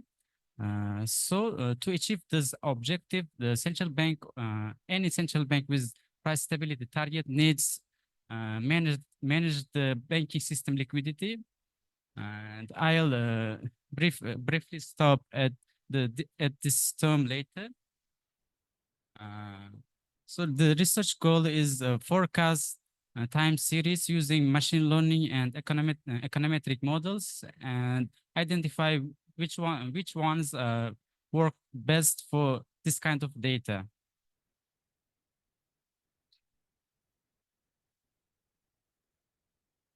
The forecast of time and the forecast of banking system helps to set the goals for monetary operations of the Central Bank of Uzbekistan. As you might know, the central bank conducts monetary operations with commercial banks. And in order to set the volume of the operations, the central bank needs the forecast of the liquidity of the system. So the main objective is to help the policymakers to make better decisions. Briefly about the term of liquidity. The term of liquidity can be used in multiple meanings. It's very ambiguous in depending on the context. In the context of finance, for example, by liquidity of an asset, we can refer how much it can quickly turn into cash. And by liquidity requirements of the central bank, some can understand that the liquidity ratios that commercial banks should adhere. But in the context of monetary policy, liquidity and banking system liquidity only means the total stock of money of commercial banks in the central bank. In brief, it's the stock of commercial banks' money in the central bank. For example, entities, business entities, and individuals have a checking account in commercial banks. As such, commercial banks have accounts in the central bank, and by managing these accounts, the total amount of these accounts, central bank tries to achieve its main operational target, which is the key policy rate of the Central Bank of Uzbekistan should be within the policy rate corridor, which is plus minus 2% around the key policy rate. So the liquidity can be affected by two factors. They are called autonomous and non-autonomous factors. Non-autonomous factors are mainly factors that central bank can directly affect. For example, the monetary operations, interventions, and so on. But non-autonomous factors are the central bank cannot directly affect. For example, the amount of cash in transaction, the government operations, and foreign exchange interventions. So the main objective is to forecast such kind of operations.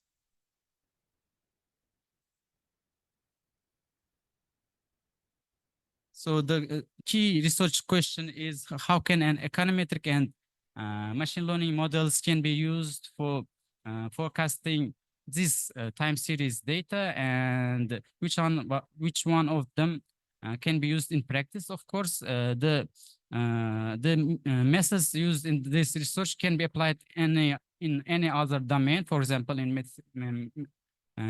finance, in other meteorology, or other cases where time series data is used.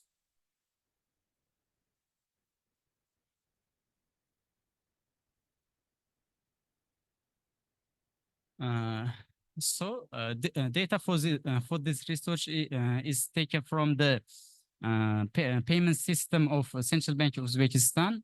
So we are the main data providers. These are the banking transactions between commercial banks and central bank.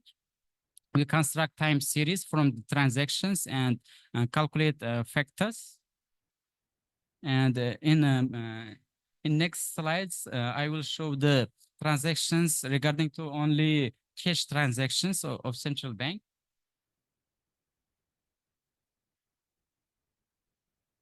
This is an example of a series. As you can see, it's highly variable, and it has some it has non-stationarity, both mean and heteroscedasticity. And as you can see on the right side, it's highly tailored and positively skewed. For most of econometric and machine learning models, the data should be mean and variance stationary, and such kind of distribution of data is not much of use. So we try different data transformations to meet our goals. For example, firstly, we aggregate it is the daily data. We aggregate it by 10 days and use logarithmic, Box-Cox, and Johnson power transformations, and scale it using minimum, maximum, standard, and robust scalars. I need to hurry.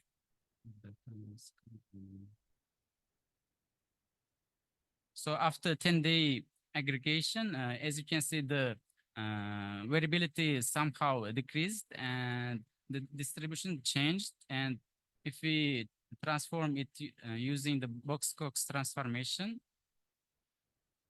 which transforms it more like normally distributed data, and the models used in the research are SARIMA, seasonal regressive integrated moving average model, profit, exponential smoothing from the econometric side, and from the machine learning side, I'll use random forest and neural network based models, and then we'll try different ensembling methods.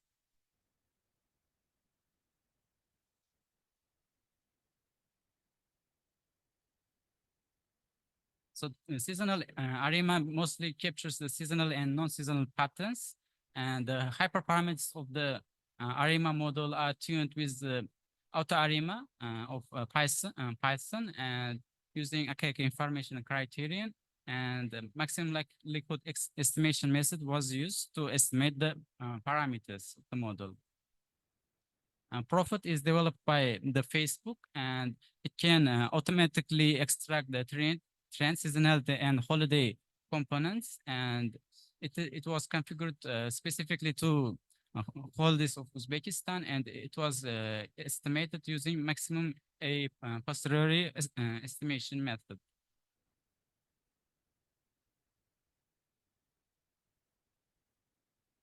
So I'll show only the models that worked better. So this is the, I hope it's visible, forecasting process using random forest model.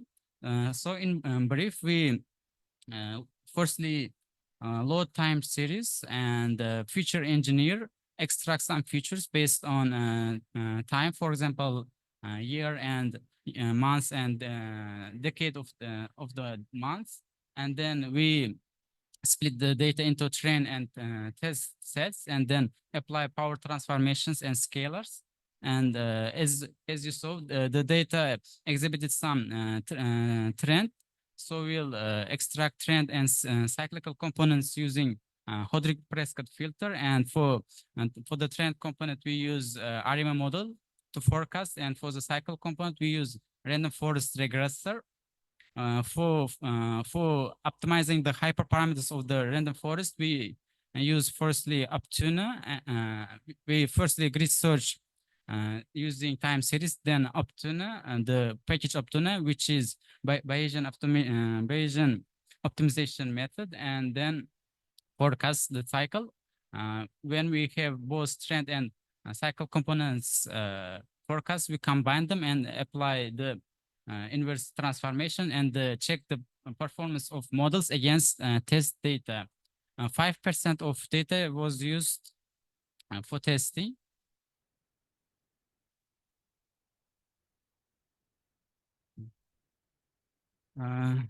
So to estimate the performance of the models, we use mainly three metrics: mean absolute percentage error, coefficient of determination, and tells you statistics. Sometimes these three metrics can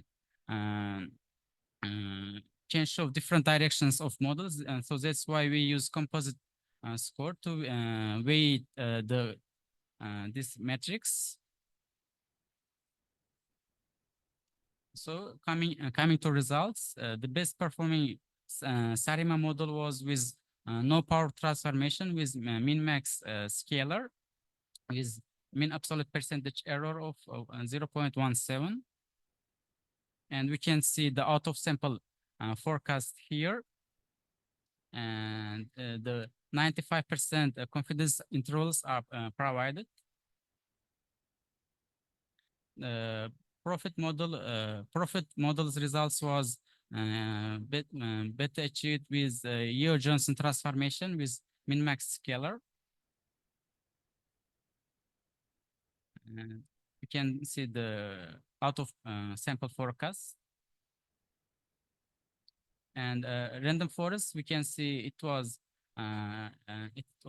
somehow worse than both Prophet and Sarima models, but the best achieving model, best performing model was achieved with a robust scalar and Yeo Johnson power transformation.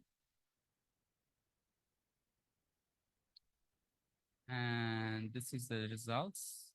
So now we have three best performing models, and to combine the results and to achieve better results, we apply different methods of ensembling. And the assembly methods are inverse variance, simple blending means simple averaging, and weighted averaging, and staking, which uses another meta model to forecast, to combine the forecasts. So inverse variance method of forecasting further further improve the performance. And this is the plus. As you can see, even if it's out of sample, it's very the forecasting values are very close to actual values. And this is the comparison of different models, individual models.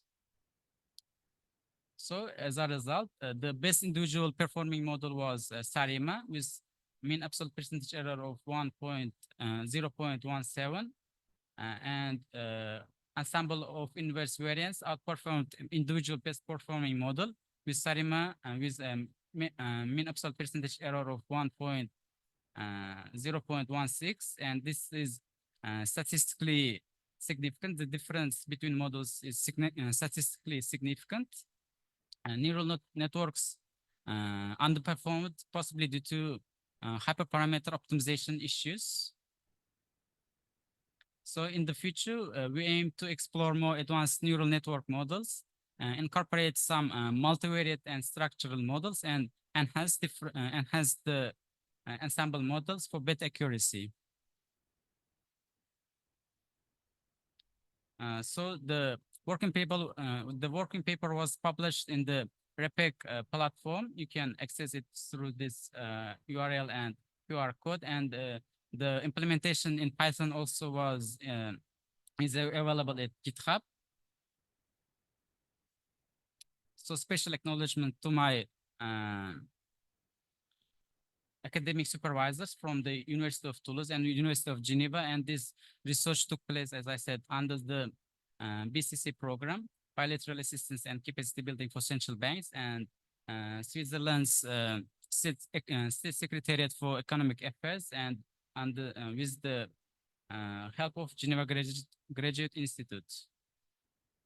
So thank you very much for your attention, and so for any questions.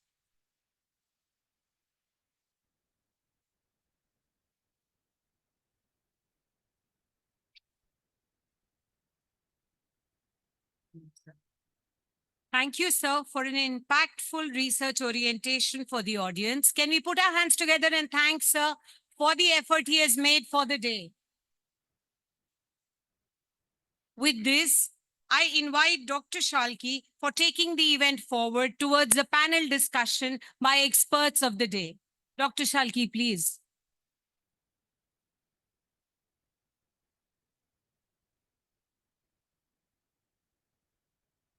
Good afternoon, everyone. I once again welcome all of you to the inaugural ceremony of First International Conference on Technology-Enabled Economic Changes, INTECH 2025.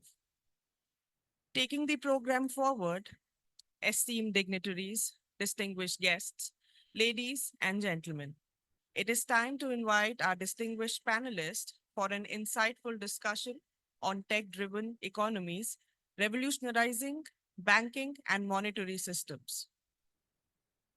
Ladies and gentlemen, let me please invite our first guest, who is Mr. Islam John Inkomedinov, Deputy Director, Monetary Policy Department, Central Bank of Uzbekistan. Sir is a specialist in monetary policy implementation at the central bank, focusing on developing effective monetary strategies analyzing monetary instruments, and forecasting inflation trends. He contributes to refining, refinancing rate proposals, and assessing inflationary expectations for both the population and business entities. May I please invite Mr. Islam John? May we have a big round of applause, please? Mr. Islam John. Our second guest, the second panelist, is Mr. Timur Malik, Director, Center for Green Economy Projects, Ministry of Economy and Finance, Republic of Uzbekistan. With extensive experience in public policy and strategic development, he previously served as Head of Strategic Development at the Ministry of Economy and Finance of Uzbekistan. He holds an executive diploma in organizational leadership from the University of Oxford and MBA in finance from KAIST. May I please invite Mr. Timur Malik on the stage, please?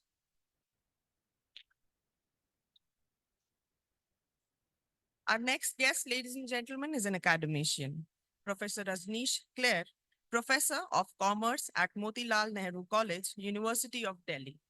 Has 19 years of academic excellence, holding a PhD in Management Finance from FMS Delhi. His research spans financial innovation, smart manufacturing, and economic policy. With 2 national patents and multiple research awards, Dr. Clare has led significant projects, including studies on EWS reservations in Delhi's public schools and SME financing in Bangladesh.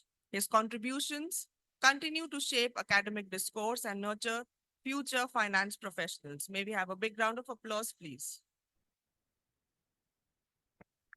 Our fourth guest, the fourth panelist, is Professor Dr. Mandeep Mahindru, Senior Professor, Sachenia Istvan University, Hungary. A distinguished academician and a researcher, she serves as a visiting professor in the University in Hungary and University of Lodz in Poland.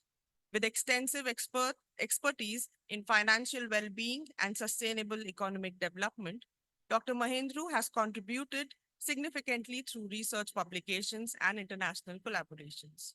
We welcome you, ma'am. Our fifth panelist, ladies and gentlemen, is Mr. Edgar Pack, the Head of Project Office at Capital Bank. He's an experienced project manager with 10 years of expertise in multinational corporations and SMEs across Europe and Central Asia. With a strong background in IT, telecom, fintech, and banking, he has successfully led the executed high-impact projects in dynamic and fast-paced environments. His strong leadership and stakeholder management skills enables him to effectively collaborate with the C-suite executives and third-party vendors, ensuring seamless project execution and strategic alignment. We welcome you on the panel, sir. Mr. Sharon Bashar is our panelist. Again, from Chief AI Manager, he is from Click. Mr. Sharon Bashar is passionate fintech product manager with a strong background in technology and software development. With several years of experience, he has been at the forefront of driving innovation and delivering cutting-edge solutions that transform the financial industry.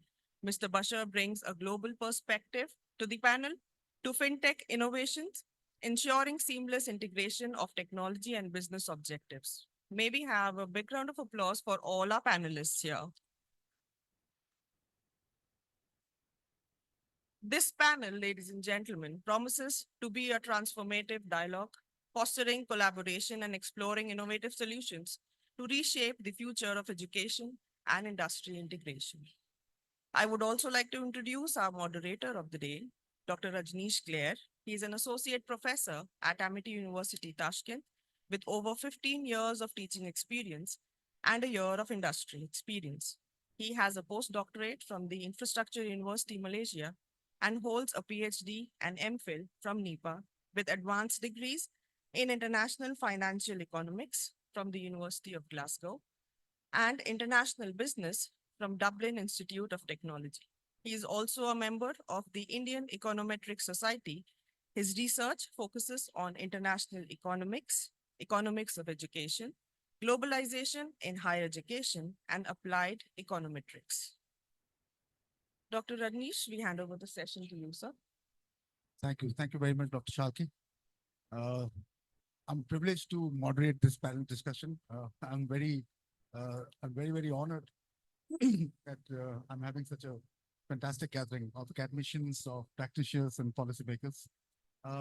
In Professor Gagan's address, one of the very important aspects was discussed, that whether it is policy which drives the economics or whether it is the economics which drives the policy. And within this debate, the context of advanced technologies is now much more vital, much more important. So I would like to ask first from the policy perspective, from Monetary Policy Department, that what are your perspectives, that whether it is the policy which drives the economics and what is the role of the advanced technology in this entire intercourse between economics and policymaking. So. Thank you. Technology has significantly reshaped the banking system worldwide, and Uzbekistan is no exception. The adoption of the digital banking solutions and fintech innovations and data-driven policy decision-making processes accelerated financial inclusion and improved regulatory framework. Central Bank of Uzbekistan also considering these directions effectively and implementing AI solutions and fintech innovations to the policy decision making. Central Bank is aligning monetary policy framework with the technological advancement to enhance the policy effectiveness. For example, we track online prices of goods and services in real time in order to get on-time inflation dynamics. And we use in our macroeconomic forecasts machine learning methods, and which increases the accuracy of our economic forecasts in key macro variables. And with this, also we analyze labor market and real estate markets by the help of web scraping through websites, and and we publish its reports.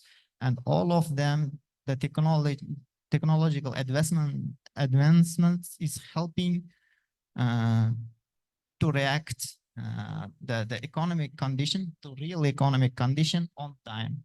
And for our decision making process, it is very important, and it is in general, it is increasing the accuracy of our forecasts, accuracy on time, responding to any shocks which is happening. And this is a very the positive sides. On the other side, this financial innovations and the fast increasing innovations is another coming with some risks, cyber risk, cybercrime. As mentioned earlier, our guests, and we as a regulatory framework regulator, we are implementing our RegTech solutions. This is also in general for policymakers also, this technology advancement is helping in a positive way to increase our productivity. Right, certainly true, very true. So it's for policy making. So what we can understand is that the advanced machine learning methods and the traditional presentation which was made by one of the representatives of the research division are showing prominent positive results, much more accurate results. which helps the central banks to forecast the economic variables much more accurately and think the policy process. Okay, perfect. Thank you. Thank you very much for your perspective, sir. We have our next panelist, Mr. Temur Malik. He's a senior academician as well from University of Oxford, and he is heading the Center for Green Economy Projects in Uzbekistan. So one of the challenges that we face is in terms of sustainable, energy, and one area is the carbon emission and carbon trading. And we had a discussion that there is something going on with Japan, with the Ministry of Economy and Finance. So I would like you to share the perspectives from the ministry's side, that how technology can be utilized for a sustainable economy and how Uzbekistan can benefit with that. So. Thank you for your question. Yeah, I just arrived from this event in the morning. Uzbekistan is now collaborating with Japanese government in terms of implementing joint crediting mechanism. That's the tool created by Japan to trade reduced carbon emissions across countries. This is done for two reasons. First, from Japanese side, they will help on sustainable development for emerging markets on financial basis. So basically, they will purchase these emission reductions. And the interest of the Japan is to reduce their emissions because advanced economies face more challenges in reduction, and there is very small room for them to reduce, and that's why they help and support the projects overseas in different countries like us. And by doing so, they reduce their own kind of obligations and so on. And currently, Ministry of Economy and Finance and overall the government is doing an extensive work on carbon trading. So basically, for students to understand, there are two types of carbon trading, on local and international level. So on local level, we have nothing yet, but we are on progress. So that's the emission trading scheme we are planning to introduce in like 2 or 3 years of time. And there is international level of trading, also divided into two parts, compulsory market and voluntary market. Currently, we have all regulatory framework developed, established fully on voluntary carbon markets. And that JCM system, what I mentioned with the Japan, is the compulsory market mechanism. So currently we are working on top of Japan with South Korea, with Germany and other countries. So the stages are not very much advanced, but hopefully in few years we'll introduce that mechanisms as well. So the carbon trade is seen from the government perspective as an additional source of revenue on top of sustainability matters, the climate change mitigation issues and so on. So currently for the emerging markets and developing countries like us, there is no other option to develop the economy on traditional way anymore. All the multilateral donor organizations, banks, governmental kind of funds as well, they foresee only the sustainability, green, environment-related kind of metrics. So that's the must-have criteria for us to fulfill in order to get support, in order to get the financing and so on. So in a few years' time, the green agenda would be like everywhere in Uzbekistan. Now, the corporate sector, the private businesses, state-owned enterprises, they are preparing themselves and adapting sustainability measures like ESG, like other types of criteria in their corporate governance and so on. So the carbon trade, one of the instruments to make sure that these efforts could be financed. So nothing could be done for free. All of the technological advancements, including IT, emission reductions, like environmentally friendly development is not free. So it needs to be funded, and government cannot fund this from the budget all the time. So the private money is linked to this type of criteria, and the carbon trade is one of the instruments, and we are working on that. And to make this trading in accordance and fully in compliance with international standards, now we are introducing the MRV system. That's from the digitalization part. This is the system for monitoring, reporting, and verification. Together with the French partners, we're now launching the online platform, which will account all the GHG emissions emitted in the country. On the later stages, we will dig down to the corporate level and put certain obligations to the corporate sector to report their own emissions as well. Some of the companies do this type of work voluntarily, but in coming future, that would be compulsory for all the emitters, like in advanced economies, like in the US, European Union, like in developed part of Asia, and so on. Briefly, this is the type of work. So what we understand is that eventually the ESG framework that we talk about, that and Professor Sharma also pointed out. So that is going to be effective more or less to the all in the coming. Sure. The practical side and the of it is the corporate sector need to be more advanced, and given that the economy is a bit different from the normal like traditional like economies, here we have a huge presence of state-owned enterprises as well. For the last 35 years, they were heavily reliant on the public money. Now they have to transform their corporate governance into like business-oriented, like proper businesses. So in process of this transformation, they need to implement ESGs as well. True. Thank you, sir. Thank you very much for your perspectives. Now let me also look at the academic perspectives, first of all. Now again, starting from the same debate, that whether the economics divide the politics or politics drives the economics. And particularly in the context of the role of the advanced technologies like artificial intelligence and machine learning on the policymaking process, on adopting these green practices. First, I would like to ask Professor Mandeep Kaur for sharing your perspectives on that, please.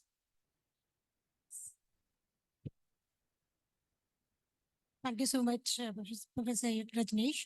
And we have moved from a time of Bernard Shaw, who was waiting for responding to letters after a month. We have moved to the time where we have to think about money in a big time, because the decisions, the financial decisions are not at all very much linear, and uncertainty is very much there in the environment. So saying upon that, the financial innovations are one thing, which is adding the scalability also and reducing the cost of receiving those services. Now a button away, I can receive the financial services on my desk only. So this is what since the beginning, from very beginning morning only, every expert has referred to the blockchain and the unified ledger system only. So that clearly shows that the real-time data is going to transcend into the real asset data also. This is the need of the hour. So this is what we are looking forward to. And we are in the time where the Dario, the CEO of Anthropic, refers to marginal return to intelligence. This is the era we are into, the financial era we are into.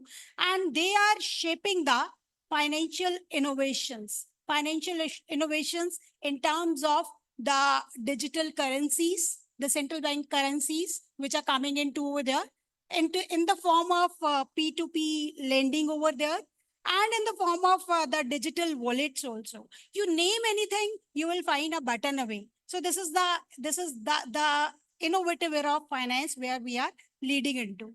But surely the policy is leading these innovations. We are seeing it that the Central Bank of the Uzbekistan is there, and we are discussing on this platform. So that means policy is hitting that.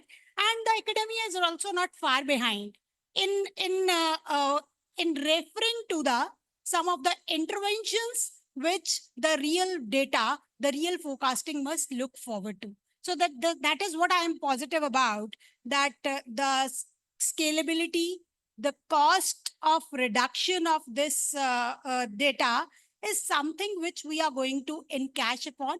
Only the criteria is that we have to be very much aware every second about the same. So this is my Right. take on this thing. Definitely. What I personally think is that academic perspectives are important. You know, they serve as one of the guiding force to think more loudly rather than thinking linear, as you said. So we do have good research papers contributed in our conference, and very specific papers on forecasting the natural rate of interest for Uzbekistan, and many applications of technology in the logistics sectors, in the banking sectors, and so on. So those will be presented after this ceremony. That will be online presentations, and few papers will be presented physically also. So that's certainly true. We also have Professor Rajneesh Clare from Delhi University to share his perspectives on the academic front. So, sir, what do you think that how these tech-driven, economies are going to be seen in near future? Please. Yeah, I believe that the issue you are raising is quite important now in this present era. So when we are talking about the AI and when we are talking about the Bitcoins and we are talking about the blockchain, it's important that we must emphasize on majorly, which I understand are very important. The 5 major points, as per my opinion, is the first of all is the interaction in the sense when we started with the AI, we were in the kind of that how we can say there are two people, how they can play a game or how they can interact. So now it's not about that. It's about now how you are transacting or how you are um, uh, talking to the other nations in a sense, how you are exchanging your information, how you are using that information. That is becoming important. So my basic 5 areas which I believe should be addressed when you are talking about the blockchain or the AI. One is the interaction, one is the integration and innovation, and transaction and transformation. So very important is how you will integrate it. Say we are heading towards Web 2.0, Web 3.0, and Society 5.0, and industry. We are heading towards the Industry 5.0 even. So it's important that how you will integrate this technology, how you will inculcate the benefits of the technology, the automation or robotics, how you will take the help of all these things and you will change the whole economic order that is changing nowadays. So it's important that what sort of innovations you will bring along with it, because it's coming with threats as well. It's not that it's coming very freely, or it will smoothen your your way of transacting with the rest of the world. So it's important that we must focus on what sort of innovations are coming up, what sort of financial innovations we are bringing up with the help of, say, blockchain. Say, China introduced the OK coin or Binance, and they have also introduced so many other coins which were out of the regulatory framework. So they first of all that opened. Say Bitcoin, when the Bitcoin came into the existence, so they were using the blockchain technology. So, but it was totally from the regulatory framework. So nobody was regulating it, and it may become a biggest threat because it's running the parallel financial system all over the world. So it's disrupting the whole financial system. So it's important that we must take care of this thing, that how that will transform the whole economic system. That's very important. So my submission is that when we are integrating the technology, the blockchain or the AI, it's important that we must take care of the threats that are coming along with it. Thanks, sir. I think that's very important. I think most important part that you mentioned is integration. So how do we integrate the policymakers to the commercial banks and the corporates. Okay, so that the technologies which are coming up, how they can be leveraged for a sustainable corporate sector, a sustainable banking sector, and of course, the future outlook of the in process. So this also gives us an opportunity to understand from the commercial bank's perspective, right? So how do you think that the technologies are changing the role of commercial banks in Uzbekistan, right? And how do you think the policies of the central bank are affecting the working of the commercial banks? So we would love to have your perspectives on that, sir.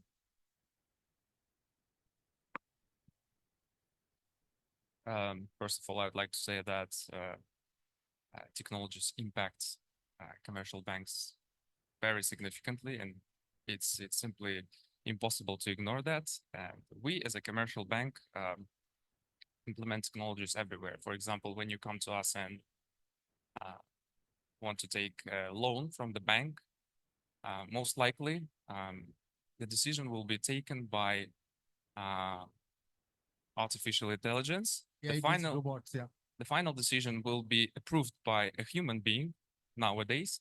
However, year by year, we see that the accuracy of decision of AI models in credit scoring is quite impressive. And we personally believe that in the nearest future, it will be more and more in the hands of AI.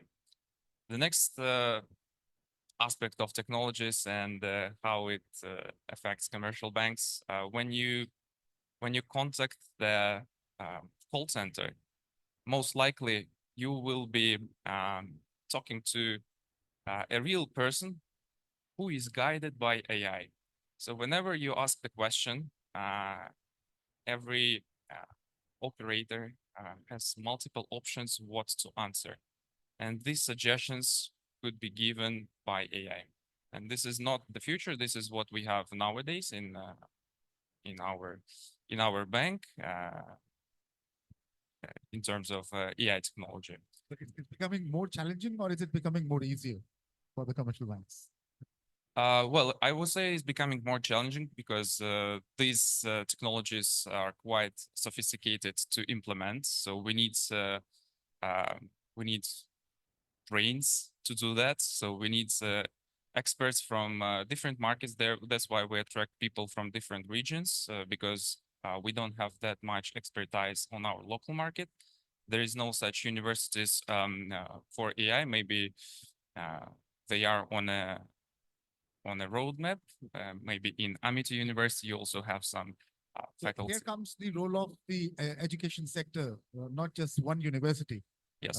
And I'm so honored to say this, that Uzbekistan is welcoming best of the universities of the world in Uzbekistan to develop the skills in the youth of Uzbekistan who are digitally educated, who can be helpful for building up a strong economy in Uzbekistan. And we as a university are also privileged that we are contributing in that process. Thank you, sir. Thank you very much for your perspectives. Now, the payment systems, sir, is representing Click, which is one of the prominent player in the market from the industry side. So, sir, what do you think? What are the future outlooks? Because in India, these UPI and other payment systems are very, very much strongly developed. So what is the outlook of this particular sector, first of all?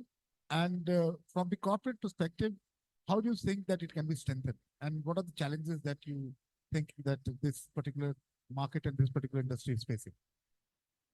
Yeah, thank you for your question. So first of all, we are in the phase of transformation as well. So we see the merge of AI technologies, large language models, which we see we can build new level of experiences for our customers, which is crucially important, and we can optimize our processes inside of the company. And we simply also can't ignore that, because if we won't do that, our competitors will do it, or nearby countries or anyone else.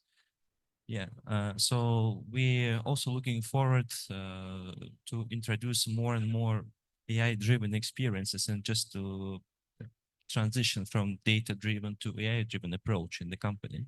So because we have more and more data. True, that's true. So I think to sum up, yeah, please. Thing is that when two aspects are there. One is you are transacting within the nation, and one is you are transacting outside the nation. So it's very important that the blockchains you are creating, is it with permission or is it a permissionless? It's very important, right? The remittance when you are doing it abroad, say Swift is already capturing around of 80% of the stake in it. So it's very important that how you will transform it. So while you are transacting with the rest of the world, that's important. True, that's true. And I think definitely the central bank is working on that aspect as well, to create, some of the payment systems outside the country as well. Right. Okay. I think that was a very, very healthy panel discussion, sharing the perspectives from the academic perspective, the corporate perspective from commercial banks and corporate firms, from the ministry's perspective, from the central bank's perspective. Thank you very much, esteemed panel members. To sum up, I would say that we are in an era that we cannot separate ourselves from technology, whether it is artificial intelligence or any sort of technology. Now, the question is how well we adopt and how well we adapt to this technology or this technologically developing world. The future course of even human behavior, is going to be impacted with advancements in these technologies. I take this privilege to thank you everybody for this panel discussion. Thank you very much. You can take your seats. Over to you, Sanova ma'am.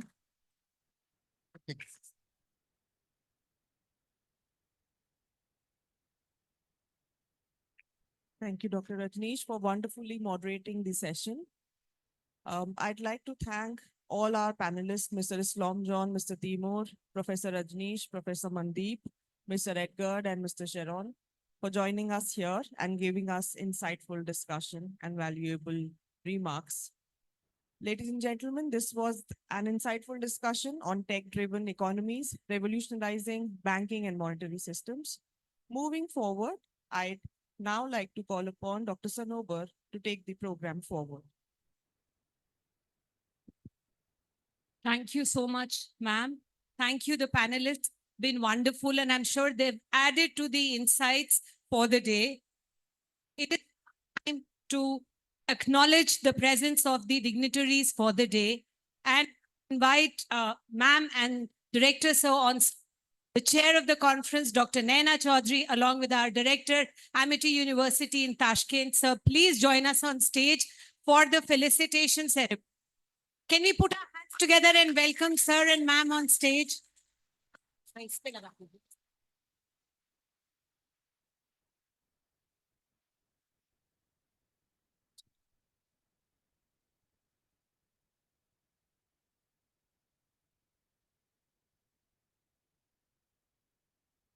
I begin with the guest of honor for the day, Her Excellency Srimati Smita Pant, Ambassador of India to Uzbekistan. On behalf of her, Colonel Vikram Raina will be doing the needful. Let's put our hands together and welcome the guest, please.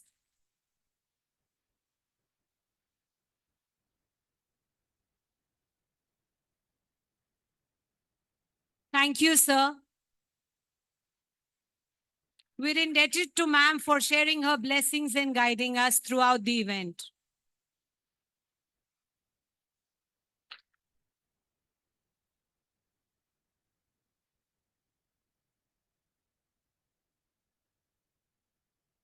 I hereby invite Professor Dr. Karamjeet Singh, sir, guest of honor for the event, senior member UGC expert committee and Vice Chancellor Guru Nanak Dev University. Sir, please join us on stage. Let us put our hands together and welcome sir.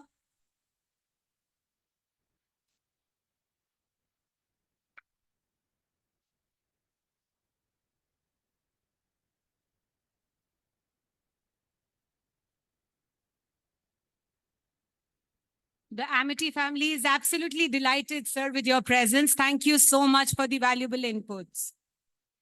I now invite our keynote speaker for the day, Professor Dr. Gagandeep Sharma, sir, among world 2% scientists in domain of economics and finance. Sir, we are indebted for your presence on the occasion. Thank you so much, sir.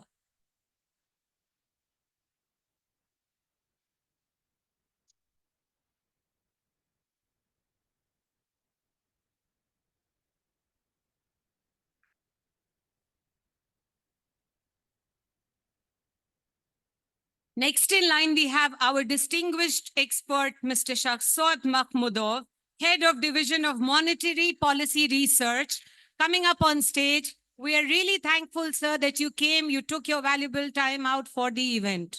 Let's put our hands together and welcome him.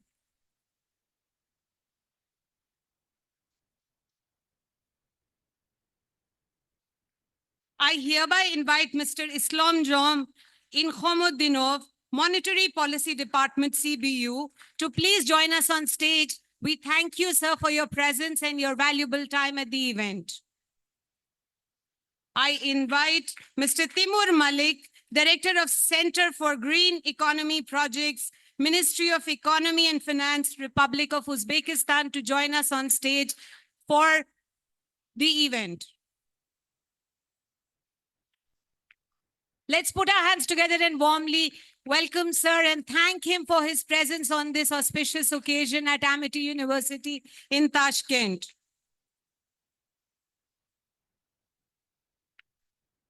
Thank you, sir. I invite Professor Mandeep Kaur, Professor in Financial Economics, Hungary. Please, ma'am, join us on stage to take the felicitation. We are indebted for your presence at the occasion. We really welcome you for future events as well at Amity University in Tashkent. Thank you so much, ma'am.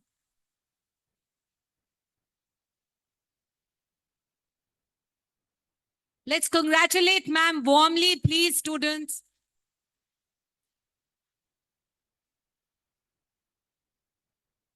I now invite Mr. Pak Eggert, Head of the Project Office, Capital Bank, to join us on stage, sir. We are grateful that you took time out and you shared your viewpoints on the topic of the day. Thank you so much, sir.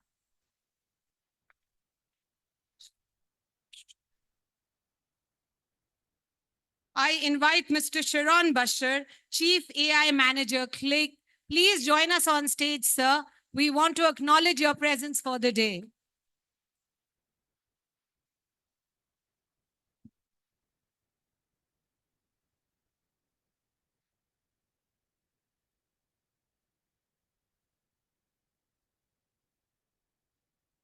I invite Professor Rajneesh Clare, Professor of Economics, Delhi University, to join us on stage. Sir, we are indebted for your presence. Thank you, sir, that you took time out and you shared your viewpoints on the topic of research for the event.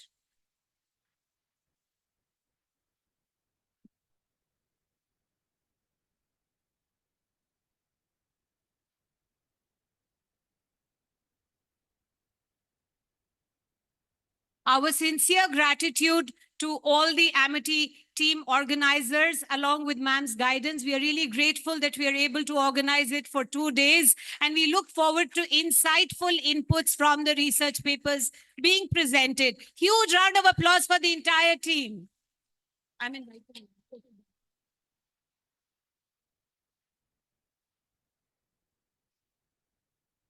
Can I request the esteemed guests to please come on stage once again so that we can have a group photograph and then we quickly proceed for the lunch. Joshi ji, after the group photograph, you may close the session, please.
esteemed guests and dear students, we join back for the session at 2.